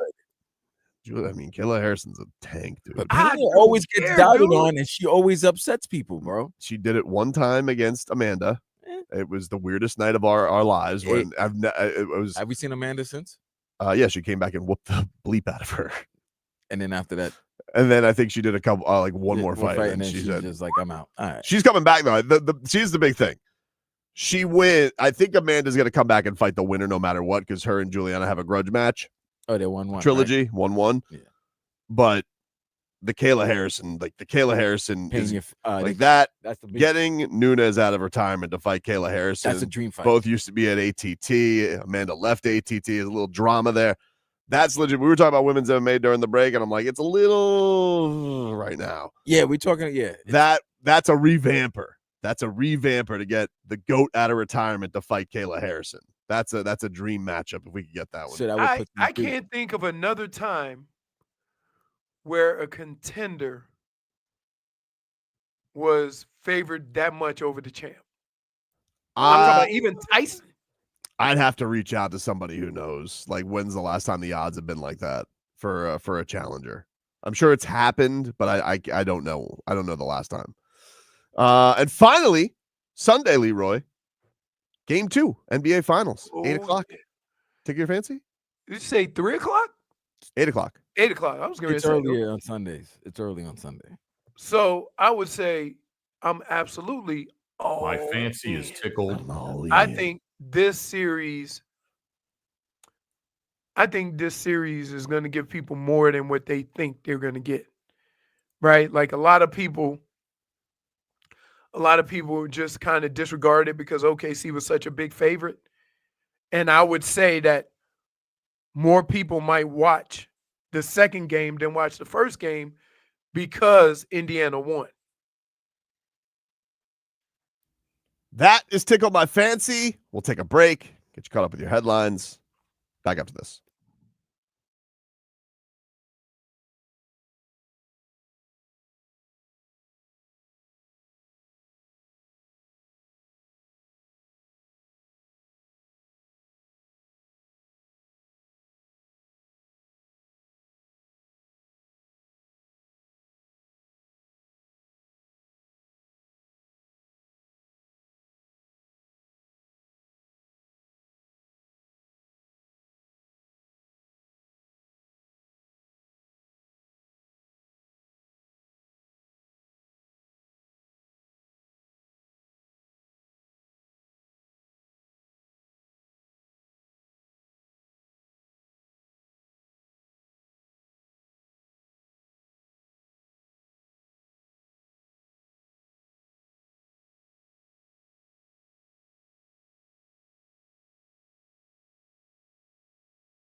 Welcome back, everybody. Welcome back. Tobin and Leroy here with you. 560 WQAM. It's a game night. Game night. Let's get to our headlines brought to you by Doral Hyundai. Doral Hyundai, choose from over 1,300 new Hyundai miles in inventory, the Tucson, Sonata, and Palisade. And remember, when it comes to Hyundai, the great deals are at Doral Hyundai. Panthers, they'll look to even up the Stanley Cup Final tonight. Game 2 in Edmonton. Puck drops at 8 o'clock as the Cats will look to make this thing 1-1. Let's hear a little bit from our guy, Paul Maurice, Leroy. And the Panthers head coach talked a little bit yesterday about why the Cats thrive bouncing back. Here was Paul Maurice. It comes from a foundation of understanding their game so that when you show the pieces of the game that you like, there's nothing really new there. And then when you show the pieces of your game you think you can do a little bit better, it's never really, you talk about coaches making adjustments. It's almost all an adjustment back to form. We're a little off here. We can be a little bit better. So there's not a lot of changes that go on in between. Nobody's changing a major system. It takes months and years to do that. So just adjustments back to form. But I think they have a pretty strong understanding of their foundation. All right. And this is Paul Maurice talking about how he's the team deals with the back and forth that this series is going to be. Nobody really dominating an entire game. The best teacher for us was 2 years ago in the Carolina series. I don't know how much you watch those guys play, but they're a shot volume team. And in that building, they get on you at times and they'll own 10 minutes of that game. And if you survive it, you're fine. So with that idea, even in last night's game, there was heavy zone kind of control, and I don't know what numbers you guys run off, but I think there's about 5 to 10 seconds between of offensive zone puck control at the end of the game. They were about 5 minutes, and we were about 4 minutes, 54 seconds, something like that. So it's the idea that if your game is right, that doesn't happen to you, puts you at 20 minutes offensive zone control and the other at 0. That's just never real. It's just not real. So understanding that when they've got their time, there are things you try to do to mitigate it. I thought we were actually pretty good at that. But each team will have that momentum. It'll come off unusual things. Sometimes it's a power play, but sometimes it's icings, a string of icings, a half ice game. You lose control of the flow of the game is what we would say. And when you do that, you're going to be in your end for a little bit. Then you got to try to get it back. All right. He sounds ready, Leroy. He's got everybody going. Hey. He's so calm, and I think other athletes appreciate that, right? Like, you don't have to make your point. Like, I think sometimes coaches make a point in the media to kind of cover their own ass. And Paul's been around it so long that he doesn't do that, right? He just kind of, you know what? Like, he's very matter of fact. He's very calm. And I think that's what draws you to him and to this team. You never feel like you're in trouble with the Florida Panthers because nobody in the organization makes you feel that way. Terry has chimed in on our chat. She says, tell Leroy during the entire Carolina series, I stayed outside and walked around the neighborhood for the entire game because at game 1, I was walking my dog and we were winning. Now it's the finals, and I walk the entire game. I don't torture my dog, but I do. But I'm walking for sure. Shout out to Terry. I respect that. Listen. We are all superstitious people, bro. Like Leroy's talking. I bet you there's Leroy was a professional athlete, a damn good one. I know there are things that Leroy did consistently because you never wore like the same sneaker, like the same cleats. No, or the same socks, or the underwear. No. Maybe ate the same meal. Maybe had a hot dog during halftime and was like, I did that. Hot dog hamburger, but that was out of need. I'm trying to think if there's one thing I did. I'm trying to think hard because here's the problem. The schedule was so regimented that some people would look at that as superstition, and I would just look at it as a schedule. You see what I'm saying? Was there a same route that you had to take? No, there had to be something. Was there a meal that you had to eat before you? No. None of that. But were there others on the team that had a thing that? Of course. John Randall had to have his eye black. The Mhm. offensive lineman drank 27 cups of coffee. Remember Big John Henderson, who I get slapped in the face until he bled? Yeah. Who's the Runyon who used to headbutt? Who's the fullback for Philly who used to headbutt Richie? and split his head? Richie. Oof. So no, I wasn't like I didn't even like. LT needed some cocaine. Like, people, there's just people that they were just I don't people like. that needed I something. didn't really. You know what? And I just athletes are creatures of habit. So Yes. I just got in a habit of doing everything at a certain time because it meant I was on schedule for what I needed to do for the team. But I would say that I don't know if it was superstition or just a tight schedule that I had to make sure that I was where I need to be on time. Yeah, but I think there's something about hockey. I think hockey's got the most wackiness out of every Hockey sport. and baseball. Baseball Oh, too. baseball, because Derek Jeter wore The ladies' golden underwear. thong, the golden thong. Yeah, Yeah. if you have a streak, for sure. If you're playing well, it's more it's such a personal thing, and you deal with slumps. Right. But Now, I'm talking about unified things you do together. Like I guess there were the Red Sox who took shots before the game, but between not touching trophies, playoff beards, Let me think. going to Dairy Queen, all of that stuff is like Yeah. become part of that. Like there's just something about hockey, and because the games are typically tight and they can be flipped on weird bounces, like you don't mess with, you don't talk to Bob, you don't talk to the goal. Like it's just it believes in all that stuff, and I just want you to respect it. You stay in the jacuzzi, baby. Yeah. I'm trying. I was still trying to think. Stop playing, man. Johnny Cochran ain't gonna get you out of this, man. It's all right. It's He okay. can't get me out of nothing. He ain't with us no more. I'm just saying. Not man. even his ghost. Not even the ghost. Okay. So I'm just trying to I'm like, man, I'm trying to think if there was any superstition. Did you guys use the bathroom Did before Michigan a game? have anything? Like, did you guys have a team tradition, like something to touch? Like, don't do in Notre Dame? Don't they touch the thing? Yeah, we have a Touch the sign. rock Go at blue? Clemson. Go Yeah. blue. There's a go blue sign that we You touch gotta do coming that, into the yeah. game. That was Yeah. like you got to touch that. If you it'd be like you blatantly want to be like, go me, and then just walking past it. Well, no, hold on. If you really think about it, I actually have a picture. think about it. I'll take a picture and show it to you. Look at it. Look how it works out. Look, it Reminisce. comes full circle. So literally, he had to touch the go blue sign before every game, Mhm. Yeah. and literally, he has blue on his Yeah, chin. now he has become blue. Now he's become blue. Look at that. Go blue. It'll be Leroy. gone in a week. Look how the gray is coming back. Let me tell you this: the fact that it's been on for 3 days is not. I don't care anymore. You're Does blue Big now. Spoon like it? Her Does and she my find it daughter, sexy? like, and Teaspoon, they're like celebrating it. Yeah, of course, because they're messing with you. That's why. Right. I know. That's what I said. But I don't want to cut it off because it's going to take longer to grow back than the blue to fall out. Take a break. Get us some NBA fodder around. Back after this.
Welcome back, everybody. Tobin and Leroy here with you. Have you guys want to go to Miami Heat basketball camp? You're looking for something for your kids this summer? Check out Junior Heat Camp. They do a great job. Tony Fiorentino and the squad over there. And Jaime Jaquez Jr. is going to kick off Heat Camp. He's going to visit Slam Miami High School and Cooper City High School on June 10th. It's going to be fun. He's going to participate in Q&A with campers, take individual photos, and sign autographs during the visit. Age range for the campers is 7 to 17 years old. You guys can register at juniorheat.com. Check that on out for your kids. You think we'll get any of those viral videos of Jaime going one-on-one with any of the campers? I love those over the summer. Because, one of those kids will say, why couldn't you do this for the Heat? If Tommy Tobin was in the crowd, perhaps. Hey, Vlad, I'm gonna say this, and only Vlad's going to get this. You know what I'm drinking? I'm drinking that 112. Peaches and cream. Yeah. I like that lollipop soda, bro. The lolly, what is that? Lollipop? Yeah, lollipop. Lollipop. Lollipop? Yeah. Lollipop. Ollie. I'm want to say Ollie. Lollipop. Yeah, it's pretty good. There's nice. another one. Peaches and cream. Nice. This one's good. Crisp apple. Oh, yeah. Crisp Like a apple. cider. Yeah. There was a report out of Arizona from 95.7 The Game's John Gambadoro. I don't know if they're the game, actually. They're just 95.7 Arizona Sports. But Gambo, big Suns insider, he reports that now the Kevin Durant talks really start, that all this talk about lowering asking prices, all that, he goes, it's not true, because there haven't been any asking prices since the trade deadline, because they never GM and a coach. So now they do. The talks have really started. He says the teams that he's heard are in the running for Durant. Wait. Let me guess. Because you would not even mention it if the Heat weren't in it. I mean, maybe. I don't know. I can't live in Peter Pan land. It would be a story. I'll list all the teams, hey, though. Vlad. I'll list all the teams. He says that the teams involved. Hold on. No. This is when it depends on when he names the Heat. Well, I usually always save him for last. That's usually the bit. Even the order they come in, you said Heat last. Yeah. So I'll go first. Heat, Spurs, Rockets, Timberwolves, Knicks, and then he threw out the Clippers there as well. So I have a question, and this is an honest question to you, Tobes. Mm-hmm. All the teams that you just mentioned, when you look at roster and assets, mm-hmm. the Heat have the fewest of all those. That's not true. What? Of the Clippers? What do the Clippers got? Maybe the Clippers. And then the Knicks gave all their assets for Mikal Bridges. Yeah, but we can trade you to Cat. Well, here's the thing. Another part of his report there, y'all Vlad. don't want Cat. Do y'all want Cat? I'm sorry to report, Gambadoro says 0 interest in Karl-Anthony Towns from the Phoenix Suns. 0. He said they prefer OG or Mikal Bridges back. Oh, we'll give you Bridges back. Oh, they want Mikal Bridges back? They might want Mikal Bridges back. But they have 0 interest. Karl-Anthony Towns is at value very low right now. Defensively, yes. People are not into Karl-Anthony Towns. Defensively, because you can't listen. You don't have to be all defense, but you can't be 7 foot and afraid to mix it up at all. Well, him mentioned, but I will say, going back to the thing of the Heat, see, when he mentioned that they'd be interested in an OG or Mikal Bridges, actually made me think. I'm like, well, if that's the kind of player they want, I don't feel like they would be that against getting Andrew Wiggins, because he makes a lot less money than those guys. So I actually thought that was, if that is true, the more of the ilk of the player they're looking for, a wing. I think I see what you. Putting a Wiggins now. Vlad, this is the big question: is what is the young haul that they want? Like, what are those pieces that the Heat may have to part with? So, would you rather Mikal Bridges or Andrew Wiggins? Mikal. They know him already, and he's younger. No, I'm just saying your preference. Mikal. Okay. Like I said, they know him already, and he's younger. Why you want? I guess I'm one of them people. I'm one of them people that I've watched. I mean, he's not like And that I think much here's younger. the He's like a problem. year younger than him. I've watched Andrew Wiggins, and I've seen flashes of him just take over. You just like him because he's on your Heat team right now, bro. No, That's I've what always liked Andrew Wiggins. Because I've always liked Andrew Wiggins. Because then, yeah. Well, you know what, Leroy? When you like somebody, you like them to the end, even if they, even if we can show you that there are flaws to their games. No, I know there's flaws. That's what I'm admitting that. I'm admitting I've seen flashes where he looks like the best basketball player on the court, and then you don't see him for 3 games. Well, you guys like I'm admitting to that. You guys are rats off a ship on that Villanova frat party, huh? What do you mean rats off the ship? Well, if you're trading Bridges, I mean, you already got DiVincenzo out of there. We got 2 of them. 2 of them? So all of a sudden it's down to just I'm sorry. back to the OG roommates? I'm sorry if you have a chance of getting Kevin Durant for 2 years, yeah, you're gonna do that. The thing with the Durant thing with the Knicks, though, like, wasn't there a whole I feel like he's talked down on the Knicks a lot, especially when he was in Brooklyn. Yeah, because of the fact that everybody in the media was criticizing him for going to Brooklyn instead of the Knicks. So I was kind of I was a little surprised when people were like yesterday, Sean's like, yeah, there's mutual interest. I'm like, it feels like he's had mutual interest in everybody except for the Warriors at the trade deadline. Because it literally seems like he's been fine with he's like, he doesn't like the fact that they stuck behind him, but I think the thing that really bothered him is that they tried to trade him to the Warriors. Here's the problem with it. Here's the thing. Kevin Durant still looking at his legacy. You know he has a good legacy, but he doesn't have a defining moment in his legacy. So winning a championship outside of the Warriors championship would define his legacy. So it's pretty crazy that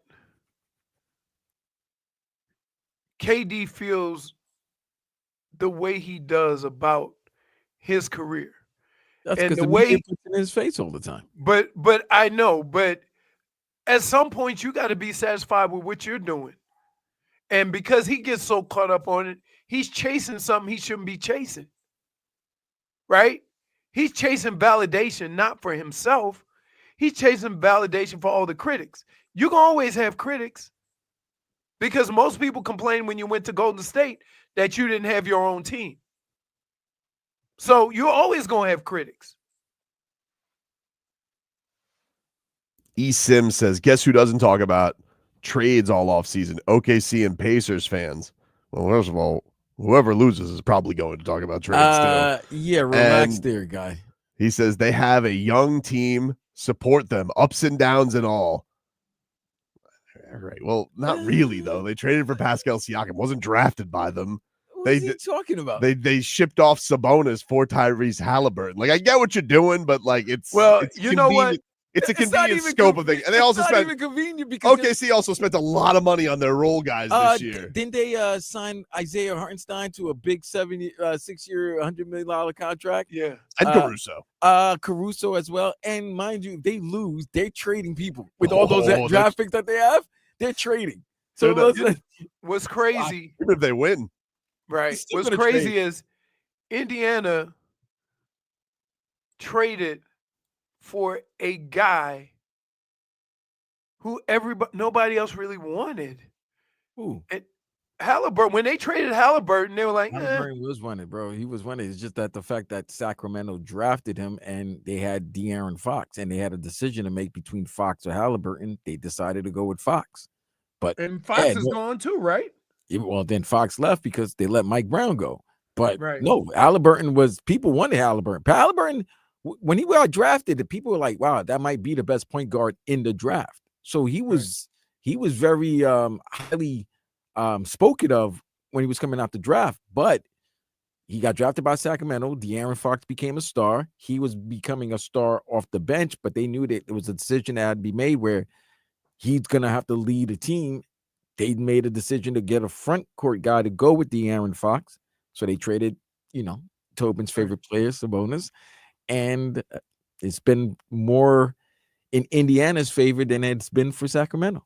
Oh, yeah. It kind of always, especially when they got rid of De'Aaron Fox, because Now that they got rid of De'Aaron Fox, they probably say, "Oh, we probably should have kept." Yeah, but but even that, when they had, what was it, Light the Beam and all of that, they were winning, and Sabonis was doing his thing, and then, but if you look at it over the last 2 seasons, Indiana's been to the Eastern Conference Final 2 years in a row, and now they got to the NBA Final. So I will say though, I watched yesterday the Heat put out Inside the Heat Kalel Ware, and I gotta tell you, I don't think I could part with the kid. Like him too much. Who? Who? So you Lower. agree with me? Oh, So you're you not agree letting with him go. I don't think I can let him go. So you agree with me? Not for 2 years of Durant? I don't think so. But you So would you let him agree go for with me? Giannis. I don't know. You're not gonna let him go for Giannis? I'll give Just up anybody for Giannis. Something about him. 30-year-old Giannis with hunger? Yeah, you got to do that's the guy. Out of all the moves, if you're able to get Giannis, See, the I thing would with give up everything. if you have Giannis, you actually want to stretch 5 because you want to be able to open up the paint for Giannis. Brook Lopez So is- Kalel fits even more. there you go. And I would keep Duncan because you need shooters with Giannis. I don't know what's going to happen with Duncan. It's interesting because he's got a non-guaranteed contract. He's going to be needed. Like, he can shoot. Somebody's They're going going to to need shoot. Well, that's the thing with the Heat is they don't they basically have one guy they know that can be a good shooter. And what's crazy is they couldn't score, and every time they put dunks in, they took him out.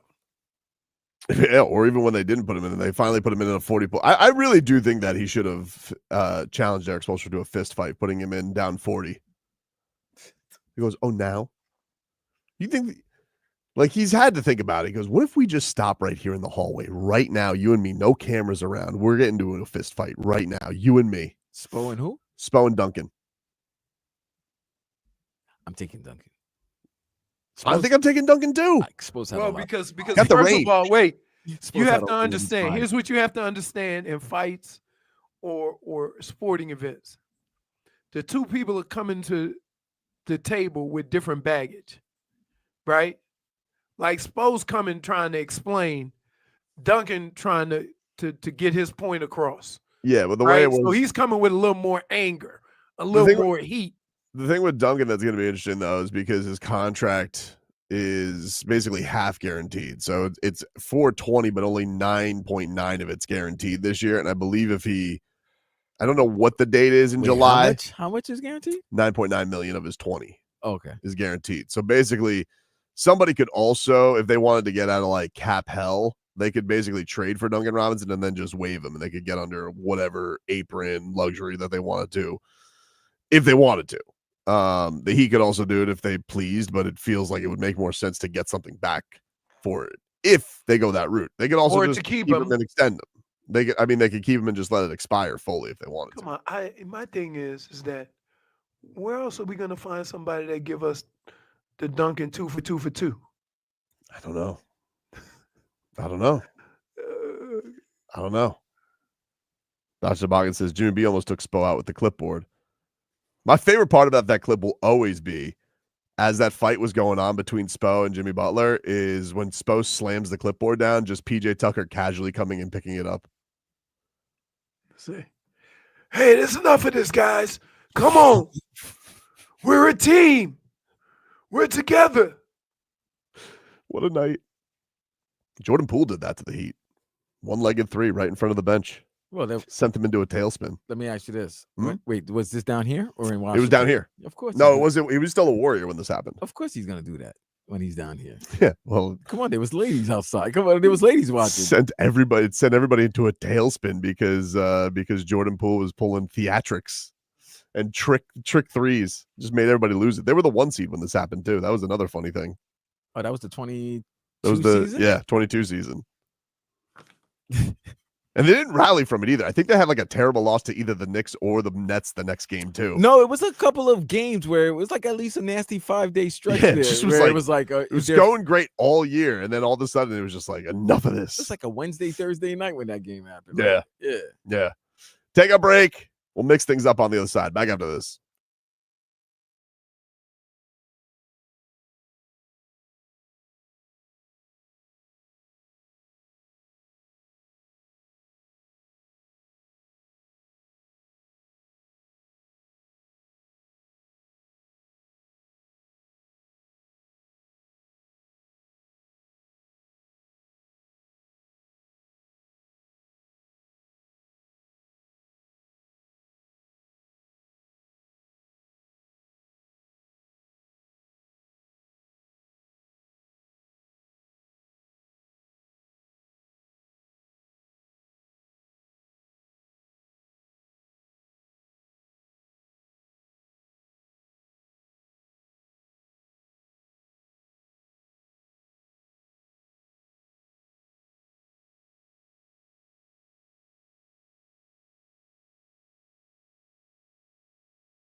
Welcome back, everybody.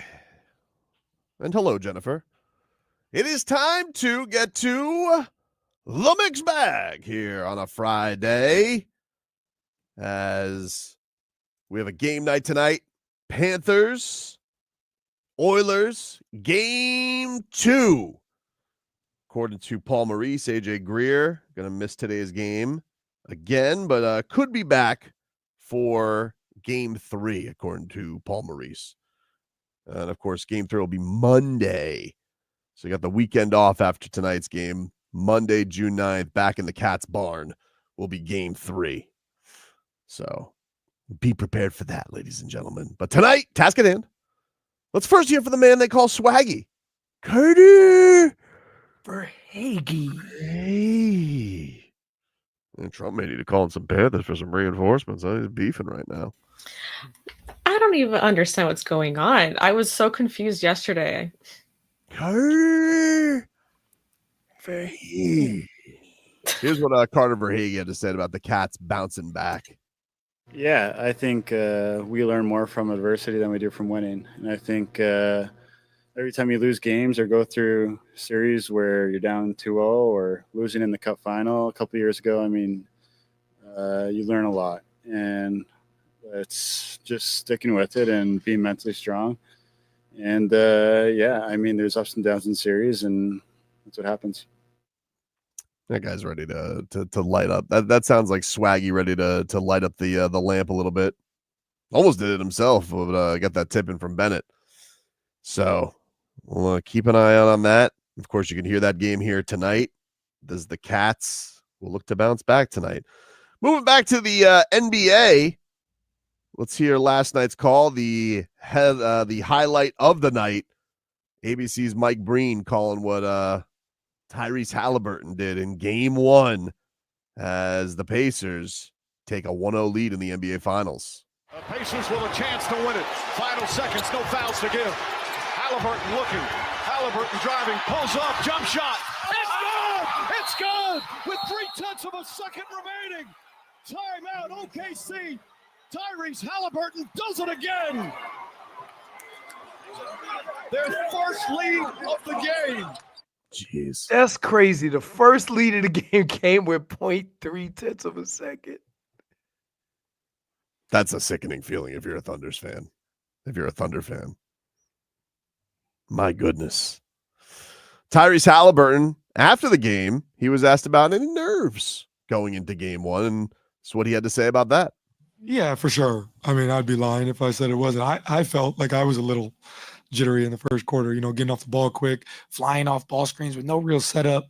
I felt that myself, so I'll admit that I felt that way. So I'm sure other guys felt that way. I mean, this crowd is amazing. They're all standing up, doing claps and synchronized clapping to the beat before the game. I mean, this is an unbelievable crowd. It's the best crowd we've seen on the road all playoffs. And yeah.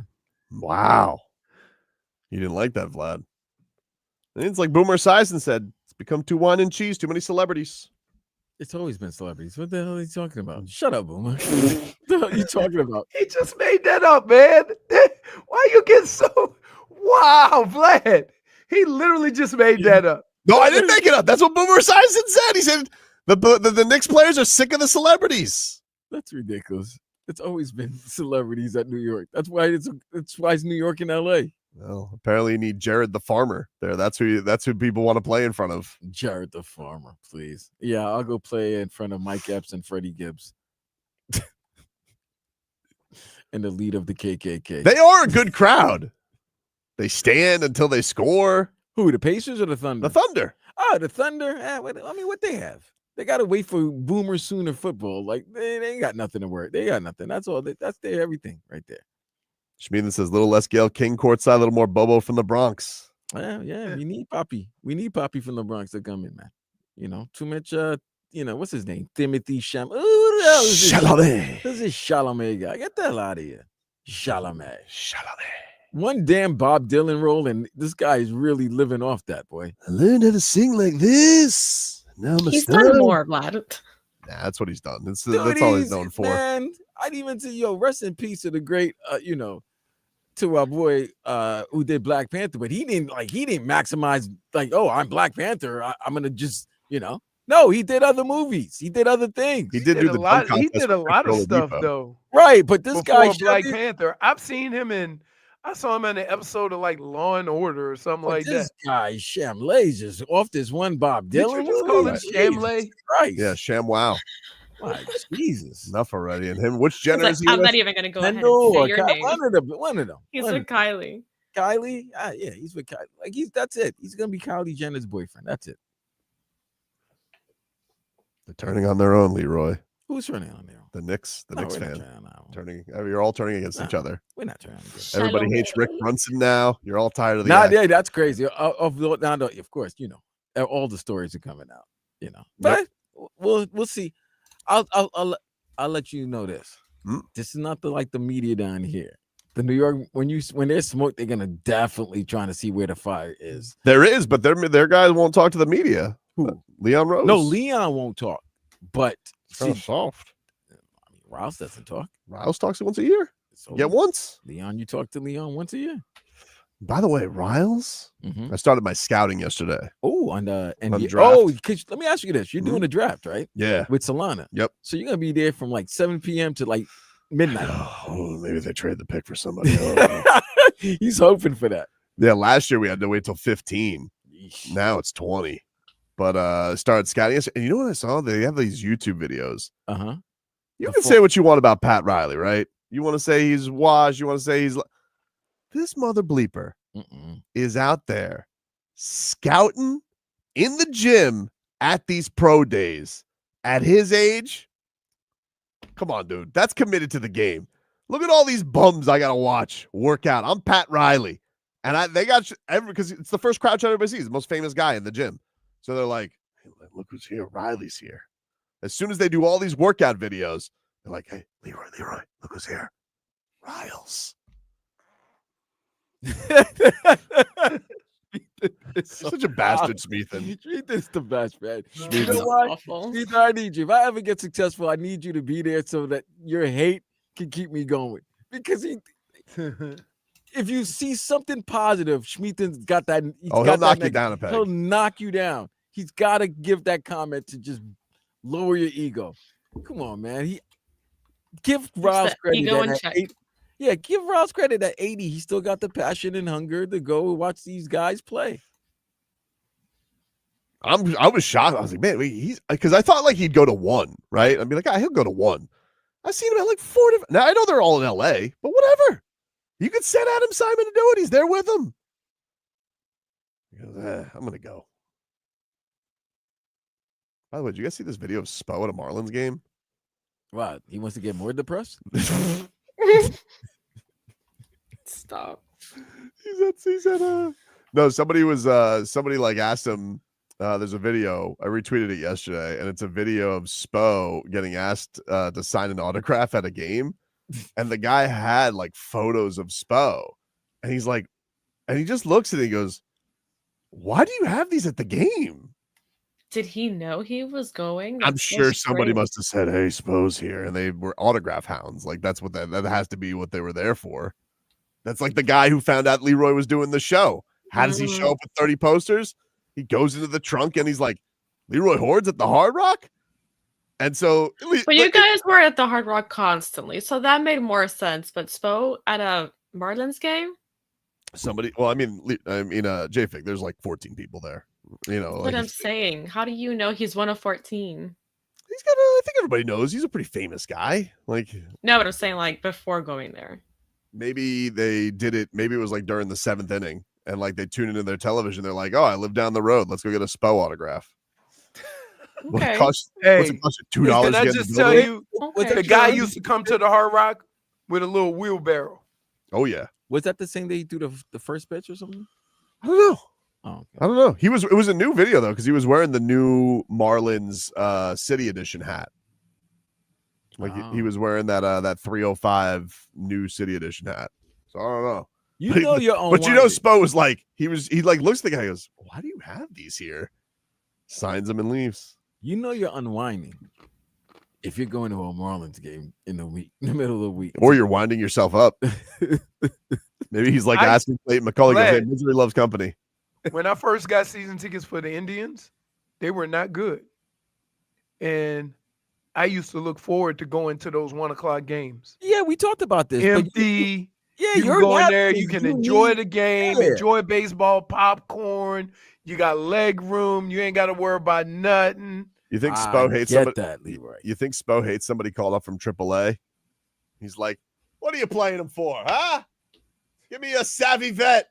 You think he's ripping McCullough? Yeah, I think he's ripping. Of course. Oh my God! Come on, Spo, don't do that. Spo's sitting there, and then that guy looks back and says, "At least I know how many timeouts I have." Oh, wow! Wow, Spo, you got to be careful nowadays. I'm always careful of how I go after people. No, you're not. Huh? You just go after people. Say that one more time. You're never careful. You're not even careful when you're trying to be careful. Are you serious? You got no filter. 2 segments ago, you were saying that girl's lips don't fit her face or something like that. That's crazy. You told somebody from Sweden in a gym where we all heard it is. You thought that was the right choice of those shorts. Oh my God! Come on. You were so careful then. Crazy. Yeah, how whisper careful to you guys. That was not a whisper. The whole a whisper that court. echoed throughout. You know what? all of Leroy, I'll tell you what kind of whisper it was. It was a careless whisper. Okay. he had on the foreigner slippers, with the little hook on the back. The fact that you still remember what he was wearing, right? I barely do. And then he had on booty cargo shorts. Okay, fine. But you didn't have to say anything. Squirreled away his Swedish meatballs. But Leroy, there's a reason why they call you Big Mouth. You're not careful. You're not careful. You're not careful. -1 for deception. -1 for even trying to argue. Just plain out lying. You had to give up fat shaming for Lent by ordering. And you still couldn't do that. And you still couldn't do that. No, you I did did do several times, Leroy. I didn't. We let you They slide. let you slide. I didn't. But during buckets and bets, oh my God, you were going in. Leroy, olden biblical days, you would have been stoned, dude. Like that, like you. Oh yeah, like you definitely like stoned. You broke that covenant, dude.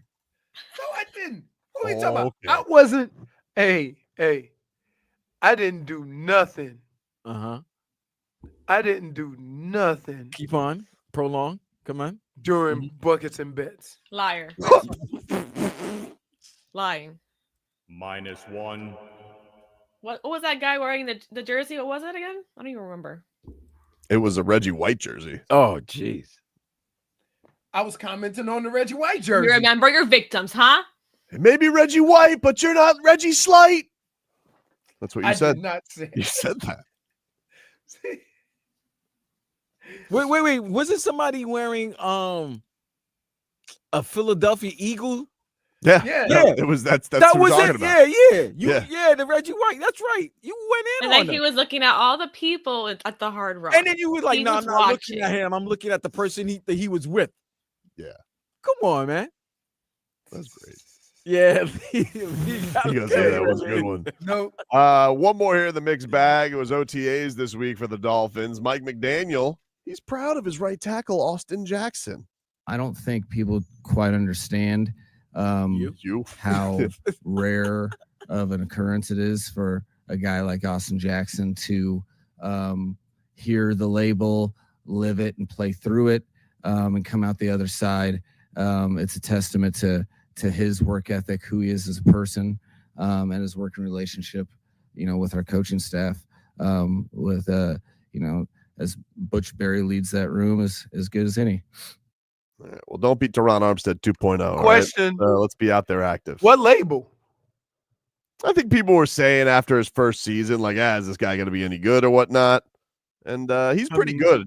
He's pretty good. You know who has a bigger label to fight off? Your guy. Who? McDaniel? Eichenberg. Oh, there's the label's done there. He put that one in ink. Really? Yeah. He's a blue label. He's what? What is he, 26 years old? And he stinks. You can put that label right on your you guys laugh at me, but I'm telling you, Everybody has a guy on their team that could play 3 positions on the offensive line. You know what he should do? He should be like keep track of everybody's birthdays, bringing the cakes from Publix, company guy. He should be morale Dolphin, guy. Hey, Dolphin if he remembering birthdays, he could be on our show. I knew he was going to go there. Why JFig forgot your Minus birthday, one. Leroy? Yeah, she did. She does the newsletter and didn't even put my name on the newsletter for birthdays in May. Yeah, she don't put pictures of Dan and I. It is She had to June. take a video. Yeah. Company I morale. went the extra mile. You see how? You see? Mm-hmm. That's messed up. If you ain't Got like your me, deal, all you Leroy? had to do was say so. Leroy, if Don't I worry. didn't like you, I would tell you to your face. Leroy, don't worry, dude. It's You know I have no shame in that. She would kill your bird. No, all I have to do to know what JFig feels about me is look at pictures on Twitter. If I'm cropped out and I know I was there, And you're in all my photos. So she does have crop regret now. She has crop regret? Yep. Listen, Really? we're not getting into that. How do you have crop regret? We're not getting into that. Take a break. Final hour coming on up. Get you caught up with your headlines. Back after this. You need a crop regret. Yeah, you watch Trading Places. You'll get it.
Welcome back, everybody. Tobin and Leroy here with you. 560 WQAM.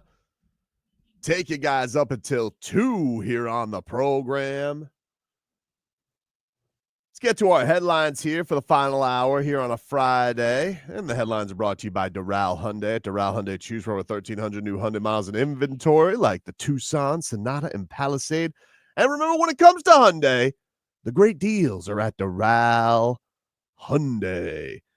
If you guys are just waking up from a late night bender, the Pacers won last night. You probably knew that because you were up so late, but in case you got too blackout drunk to remember, they beat the Thunder 111-110. Has the ratings come out for last night's game?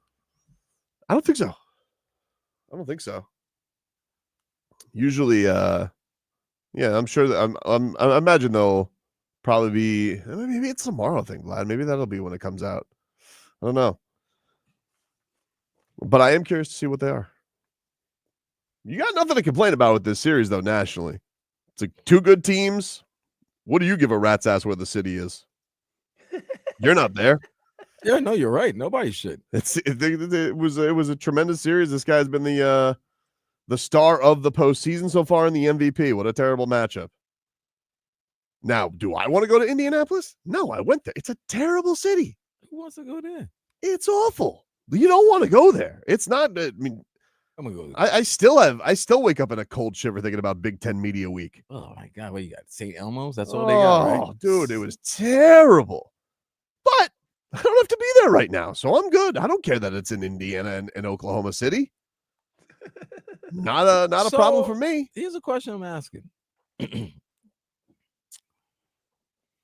The thoughts, the girls, the or even the men, male, because they're male thoughts as well. This is not an ideal place for them. These 2 cities are not ideal for them to get their,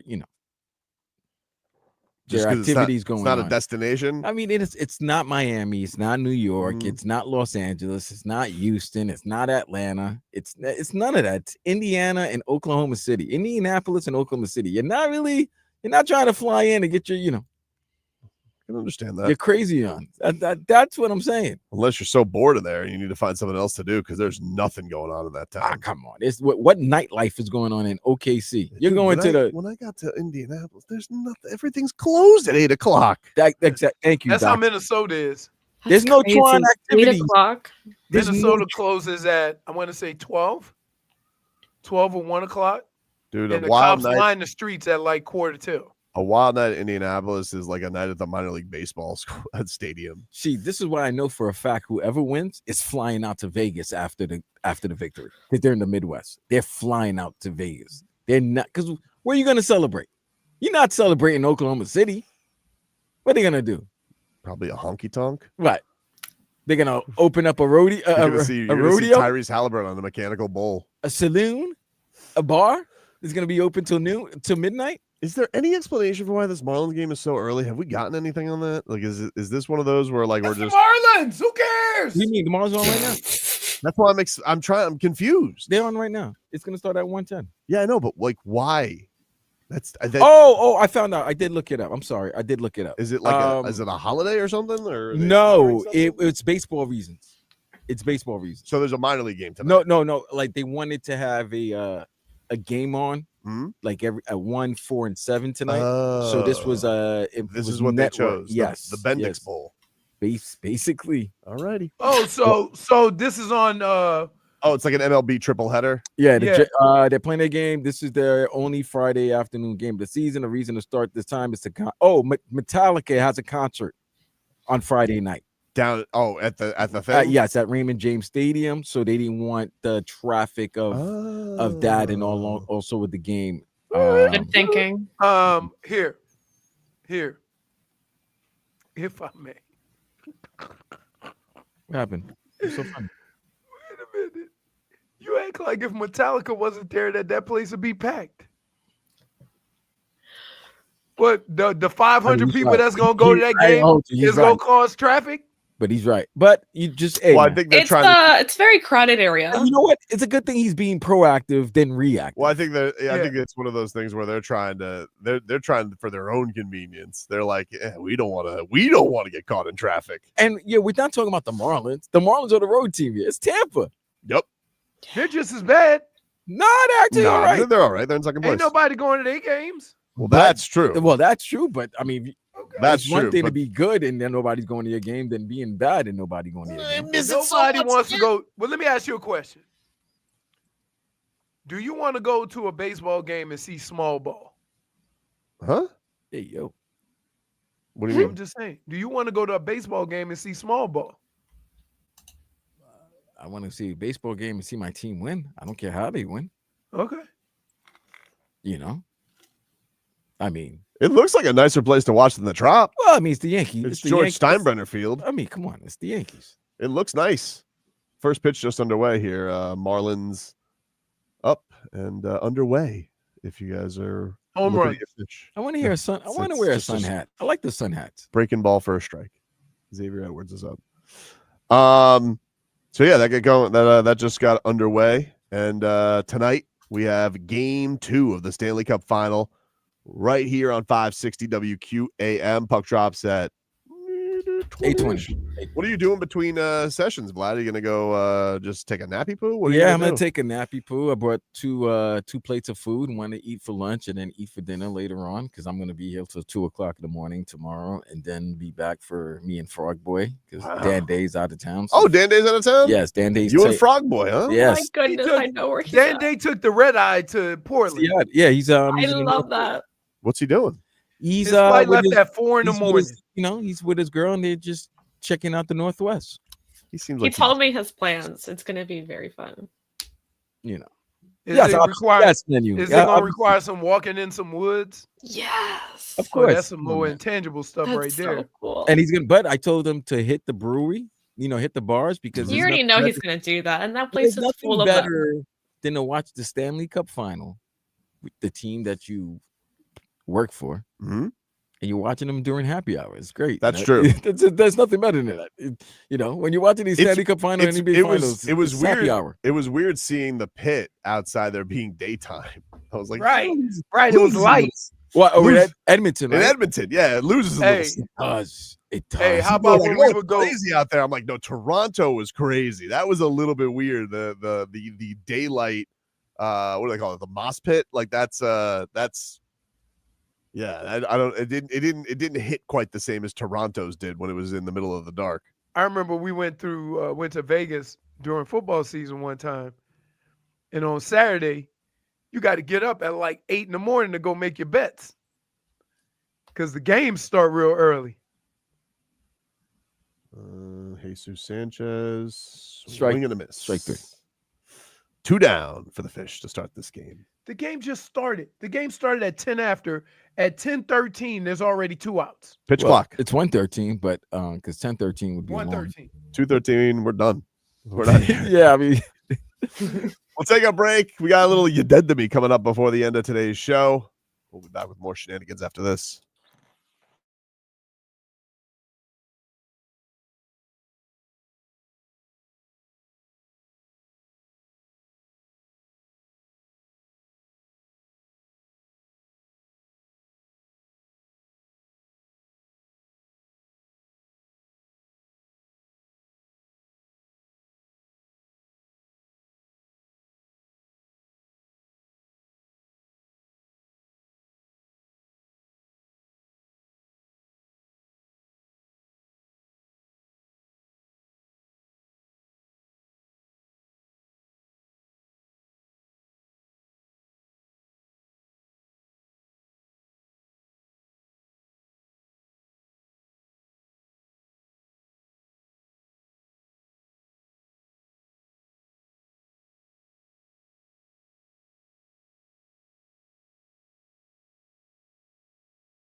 Tobin and Leroy here with you, 560 WQAM. Ooh, I was listening to that Carter 6. How is it, everybody? I like it. You like it? Yeah. Oh, Wayne came out today? Yeah. I saw. Is he boycotting Louisiana? I thought I saw a story this week that he's still sore about getting snubbed for the Super Bowl and that he's skipping Louisiana on the tour. Well, he does have a song that says "I've been banned from New Orleans." Oh, okay. Because he has 2 tours coming. Well, let me rephrase that. Cash Money has a 30-year anniversary tour. Mm-hmm. Then there's a Lil Wayne tour. Lil Wayne and Cash Money, They ain't about it. They ain't about it that much no more. Right, they ain't about it like that. So will Lil Wayne be part of the 30-year tour, or is Lil Wayne going to be part of his own tour? Because October 2nd, Lil Wayne at I think Amphitheater. October 2nd. But going there tomorrow. Who's performing? Dirks Bentley. Nice. But in July is I believe July is the Cash Money 30th anniversary. And where's that? Amarant Bank Arena. Oh, that is bigger.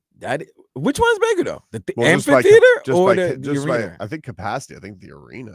Well, I don't know. That's a big ass amphitheater. They say that amphitheater gets packed. It holds a lot. It holds a lot. It does get packed. The problem is that when you think of a place like Amarant Bank, right? You think, oh, it's big, but when they have concerts, they cut off half of that. Well, they can. It depends. It depends whether if it could be in the Depends how the stage is on. Yeah. Marlins down 1-0, by the way. Wow. What? Man. Who's pitching? Edward Cabrera. Still doing it. I feel like Edward Cabrera is another one. He's been a Marlin for he's been like a Marlin for 7 years. Some Marlins they can't get rid of. Really? He's just sitting there. Who's that Asian pitcher that never pitched, but he had a contract? I know who you're talking We're talking about Wei and Chen? No. Oh, what's his name? Because Dan and I used to make fun of his name. What's that? What's that? I think the one Leroy's referring to, though, Wei and Chen. It might have been Wei and Chen, who got duped. They duped the owner. He duped the owner. He got a 2-year. He had like an $80 million contract, but the first 2 years were like 2 years, $8 million. They're like, he's gonna out JFig, by the way. She's got like that OKC Wi-Fi today. Things out. No, she got that Portland in the woods looking for Bigfoot Wi-Fi. She got that Bigfoot Wi-Fi today. Yeah. But anyway, Wei and Chen, he had a ridiculously low first 2 years, and then the back end of the deal was like 70+ million. They're like, he's gonna have a good 2 years, and he's gonna opt out, and he'll get like $100 million deal. They did the same thing with John Carlos.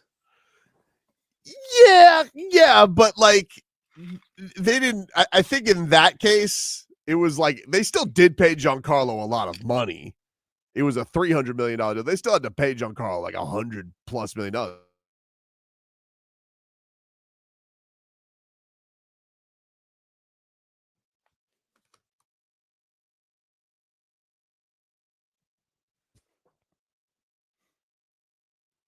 Nobody can hear you. Yeah. You know what? I really appreciate that because I thought I was going crazy again. I can't unmute you if you can hear me, by the way. I can hear you. No, but I can't unmute them for some reason. This is nice. Now we're doing sideshows. Tobin and Vlad. I don't know.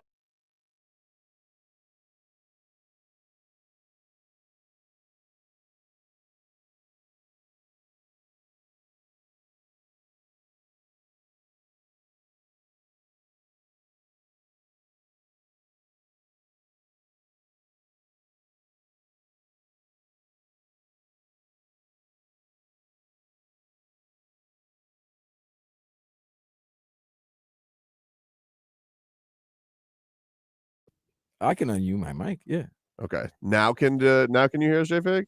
Yes, I can hear you now. Cool. There you go. Boom.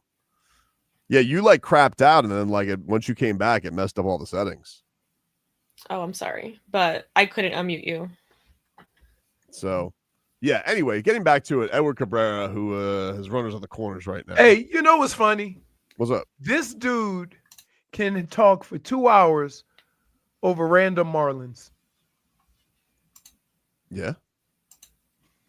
You brought up Wei and Chen, not me. Oh, it's just You want to know the deets or not? Sure. I'm just saying Edward Cabrera feels like he's been a Marlin for a long time. He probably has. Just go Edward Cabrera's been here just going 4 1/3 with 6 strikeouts and 7 walks in every game. He does walk a lot of people. That's just this is what I'm just gonna be sitting here and oh, is Edward Cabrera getting traded this year? Nah, he'll be back next year. 4 1/3. They'll give you 4 strikeouts, 6 walks. Where's the old school pitchers? The pitchers that could give you 7, 8 innings. No, they don't believe in that anymore. That are skilled, crafty pitchers. If you got a pot belly and a beard and you're throwing 92, you might as well just go play cricket. They got no use for you anymore. No use. It's the object of pitching is to get a guy out. Nah, yeah, they got no use for you. You'll never get a look, never get a sniff. A crafty veteran doesn't exist anymore, dude. You got to be throwing 97 and be 6'6". 90s and 80s baseball was built around that. I know. Yeah, that's why you Todd Jones. What, 9 innings? Crafty. What about dude from Atlanta? Greg Maddox? No, not Greg Maddox. Tom Glavine? Tom Glavine. Glavine. Smoltz kind of brought some gas. Smoltz. Who didn't Smoltz have Tommy John and was in the bullpen, or was that Maddox? Well, no, yeah, he went to Boston and right. then had to go to the closer role. But yeah, but if there's anything anybody loves more than 90s Marlins talk, it's 90s Braves. Oh, they hate the Braves. Hated those teams. What's Erik Greg? Were they the Patriots? They won the division every year. Yeah, they were the Patriots, but they never won anything. That was the sad part. World Series. Yeah, they won the series after the strike. I got into such. I was so mad when they finally won the World Series because I had that forever where I would just torture them, and people would the Braves fans would get so mad. Those bastards finally won the World Series. Hated it. You know me. I don't care. I would go after them because I don't like Atlanta. Yep. Crazy. Sworn. All right, you asked Dan Day. That's our sworn. Oh, that's right. enemy. New Orleans and Atlanta have beats. Yeah. Yeah. Okay. Yeah. Don't mention it. Don't ruin his vacation mentioning Atlanta. We'll take a break. We'll play a little "You're Dead to Me" to close things out after this.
All right, welcome back, everybody. Tobin and Leroy here with you. Get to a little "You Dead to Me" to close things out here on a Friday. Want to let you guys know, with the Miami Heat holding the 20th pick, fans can attend a draft party in person at the Kaseya Center on June 25th. The event will feature immersive activities, including shots on the court, exclusive photo ops, appearances by Heat legends, live entertainment from Heat talent, and more. To RSVP, go to heat.com/draft party and check that on out. My dead to me, I'm going to give it specifically to Eddie Olczyk because I feel like he embodies everything that's been annoying about the broadcast. We get it, dude. You love Connor McDavid. I don't know if you guys know this. He's fast. I realize he's good, and I can tell who he is every time he goes out on the ice. I don't need Eddie Olczyk every single time it happens being like, oh, here's McDavid. Oh, here he is. Hey, we'll get it, Eddie, when he hops out there. It's like you get tingled in your nether regions every single time he decides to step onto the. Oh, here he comes! Jeez. Oh, it's McDavid. All right, dude, we get it. He's great. I'm not trying to here to disparage McDavid. Oh, yeah. I'm just telling you, I don't need Eddie Olczyk to point him out. It's already basically like I'm listening to Sportsnet in Canada, but my God. I mean, if I thought the fawning over the Maple Leafs was bad, now we're back to this nonsense with McDavid. Eddie Olczyk, get it together, dude. The only time I ever hear you this fired up is in the Kentucky Derby. Like, give me a break with the McDavid love. You don't think he's excited for his family the way he's excited for McDavid? I don't think so, dude. I don't think so. He's got a blue chew for McDavid? Dude, he has an Edmonton Oilers blue chew for Connor McDavid. I'm telling you, it's enough of it already. Like, it was 3 minutes into the game. Oh, here comes old McDavid. I'm like, all right, well, what are we doing, Eddie? What in the hell are we doing? Kenny Albert, professional, pro's pro. Boucher, I know who he's rooting for, but like he's just there keeping it, let us know what's going on. The show as well, keeping it cool. But Eddie Olczyk, oh my God, the fawning! It's like he's fanboying out here. Enough of it already. You never fanboy? I'm not on the broadcast. I'm not on the broadcast. All right. If I gotta keep that, I'll tell you one thing. When I'm on press row, I keep my fist bumps under the table. I'm still a pro when it comes to that. I'm not here like, ooh. Unless there's a cool dunk. That time I'll do a lean back. Sometimes I'll you go like this, like the ref in boxing. Yeah, it's the lean back, and then you look to the person next to you. Yeah. I did hold hands. Give him the stank loose. The stank. Did you see that? Yeah. It's like, did you just see that? Oh, that was nasty. Without saying it. But Eddie Olczyk, dead to me, dude. What about you, Leroy? So you're dead to me. We're getting ready to approach the part of the year that I absolutely hate. What's that? Basketball season's almost over. Yeah. Every team is going to talk about all the players in basketball that can switch teams without fully understanding that there ain't no way in hell he going to come to your team. And I mostly am talking about you, Tobin. Yeah. Who will list all of the players who have made a stink or free agents or whatever. And they will all mysteriously want to come to the Heat, just like everybody else in their other city. We are 24 days away from July Sports Talk, dude. I can't wait. Can we please have some honesty? Be honest, Posh. Yes. Because, look, all the places that they talk about Kevin Durant going, the Heat are in the bottom two of those, maybe three. I don't agree. So, of course not. That's my point. I don't agree. Leroy, are you just upset because he made my point for me? You don't want to put your hopes up? Is that what it is? No, it's not that. It's just realistically, with what you have to offer versus what a team like Houston has to offer, what a team like OKC has to offer. What these teams have to offer is more than you have. So if they're going that route and they want assets and stuff, you're on the bottom of that list. I don't agree with you. Agree with you. It's going to depend on where Kevin Durant wants to go. We do this every year, though. So what's dead to you? I don't really even understand. Am I? Yeah, I'm trying to figure out what's like it's a very all these people. This is mostly. It's not just you though. It's not just you. It's including you. Knicks fans are gonna do the same thing, right? OKC fans are gonna do the same thing if they don't win. How are they supposed to get this? How they supposed to get any traction over the summer? So you're. Yeah, I'm just tired of it. Like, so trade rumors. There's no honesty in all these trade deals. You think you got a chance, and you don't. Well, you may have a chance. I try and do trade rumors with you, and you don't want to trade anybody. You're like, I'm not doing that. I'm like, okay, but these guys are going to get traded, and so why? I don't know. No, you can say you want them, okay? But Tobin over here sets it up and makes it sound like that he'd have the best options. He's just giving them, listen, every team that you root for, you're going to give the best possible trade in order to get that player. But that's what I have a problem with. Because when you look at the other teams, you know they got more to offer than you do. No, you can't say that. Like if the Phoenix Suns want a center and a wing defender, the Miami Heat have that to offer, and probably one of the best ones. You don't want to trade Khalil Ware. Right. But you can't say that maybe the offer you want to give up won't top it. Yeah, you sound selfish, bro. That's more of this is more of a you thing. You're not realistic. Yeah, you're a child. You're looking at it as like, oh well, if the Heat do got to give up somebody, it's gonna be somebody that I like because you've been championing his cause all year. So the fact that he might have to be used in order to get a Kevin Durant or Giannis, it's kind of hurt you because your point all year is like, I want my guys to be developed. Right. If you would grow up a little and do real trade talk, maybe you'd enjoy it a little more. But you're Peter Pan. You won't grow up. I kind of think this backfired on me. I think so too. A lot's backfired on you. It's telling you to be honest, Leroy.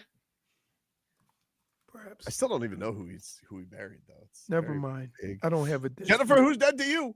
Well, you know what? He said you were dead to him, basically. Your ASMR is dead to me, Leroy. Wow. I turned off my mic. Your entrance to this segment was loud. I don't know if you guys heard it, but I definitely heard his stomach. That wasn't my stomach. Wait, what was it? Because that was shocking. I heard many things. Also, if you don't get your schedule straight today by Panthers, I'm coming to your area. You better game plan it, dude. No dipping out. You take a dip, you stay there unless there's not a lead anymore. You get a little bell and ring for someone to bring you water or bring you whatever you need. I will only allow you to lead. They need to be up 4 goals with 10 minutes left in the game. We're going to group FaceTime you. So just get your mind right, Leroy. Leroy, you're ignoring us. You're dead to me. Vlad, who's dead to you? I'm gonna have to pile on the Leroy. This blue beard this is baffled me for the last 24 hours, bro. I'm not gonna hold you. I haven't seen it at all until yesterday, and everybody's been talking about it, and I'm still wondering, like, what happened here? Like, were you role playing? Was she Smurfette? I don't know what's going on here. I don't know what is going on here, but over the last 2 days, your color your fits have been great. Like the color combination's been unbelievable with the shirt and the beard. So yeah. I mean, and you don't want to get rid of it because I don't want to have to grow it all back. The gray's you coming out. Walk around the gray is coming out. Look how far the gray is after 2 days. Leroy, it's still blue. It'll be gone in a week. And look, you know what it looks like? It looks like a Brillo pad. That's your beard looks like a Brillo pad. It's pretty good. You can be upset all you want. It's damn true. He did not care for that. Point for Wait, how you go? They give yourself a point. That was me. I hit that button.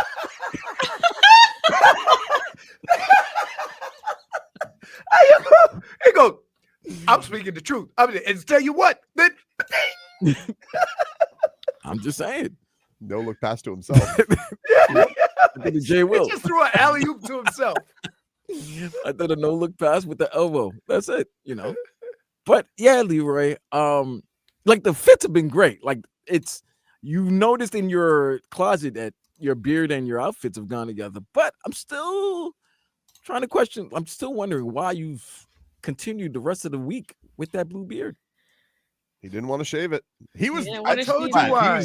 He was dead set on Monday or on Tuesday that he was going to shave it. He's like, oh yeah. Yeah, he was mad that people were making fun of him. Wait, first of all, what happened?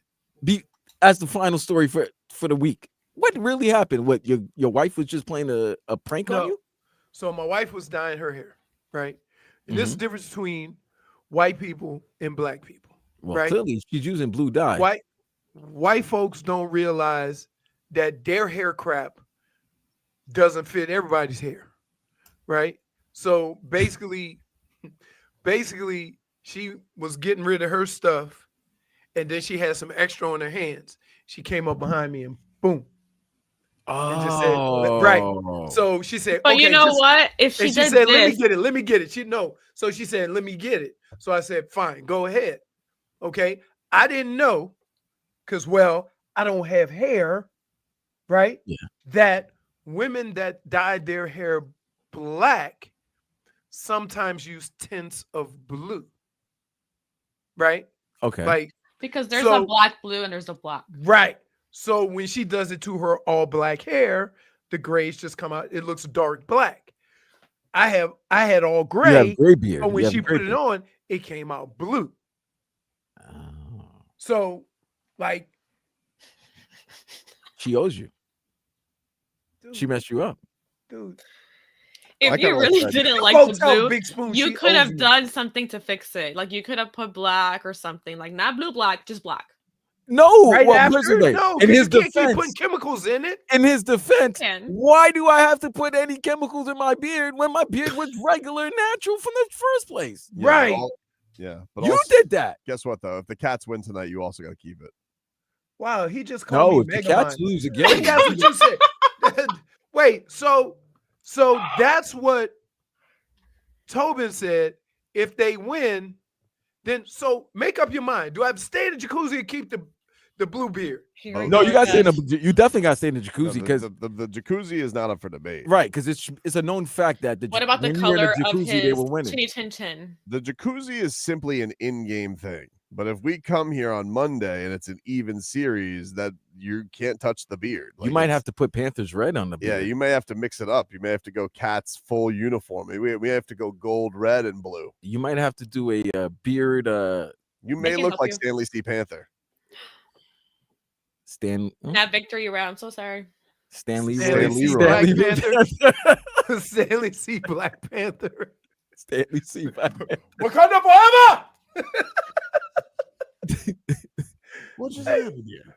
I wonder why? And then here, why is everybody on me to try to get me to do everything I need to do to help the Panthers win? Meanwhile, because you were the only Leroy. You were the only team. How committed are you, Jennifer? Because Leroy, this is usually a Tobin type of prank or antic, but because your wife, unbeknownst to her, did something to you that would be funny, entertaining to the show. Now you got to ride with it. Now you got to roll with it. I should have known. I should have known because when they both looked at it, they all gave me ooh. Too much. I'm like, what? That's what that look was. Yeah. And when you ask, what are we doing? We know we don't need instructions on this. No. Like we know task at hand. Doing we the know same what it thing. is. And if you want, I'll wear my robe again. Okay, but did again, you wear your robe last game? No. Oh, you gotta wear it now, Leroy. Then why JFig. can't JFig get some heat? Well, she just said it. Now we giving she it. didn't. If she wears the robe tonight and they win, that robe's gone the rest of the series. She's got to wear it all the time. And I'll do it. That's how it's going to go. Yeah, even if she steps up, she's got to wear the robe.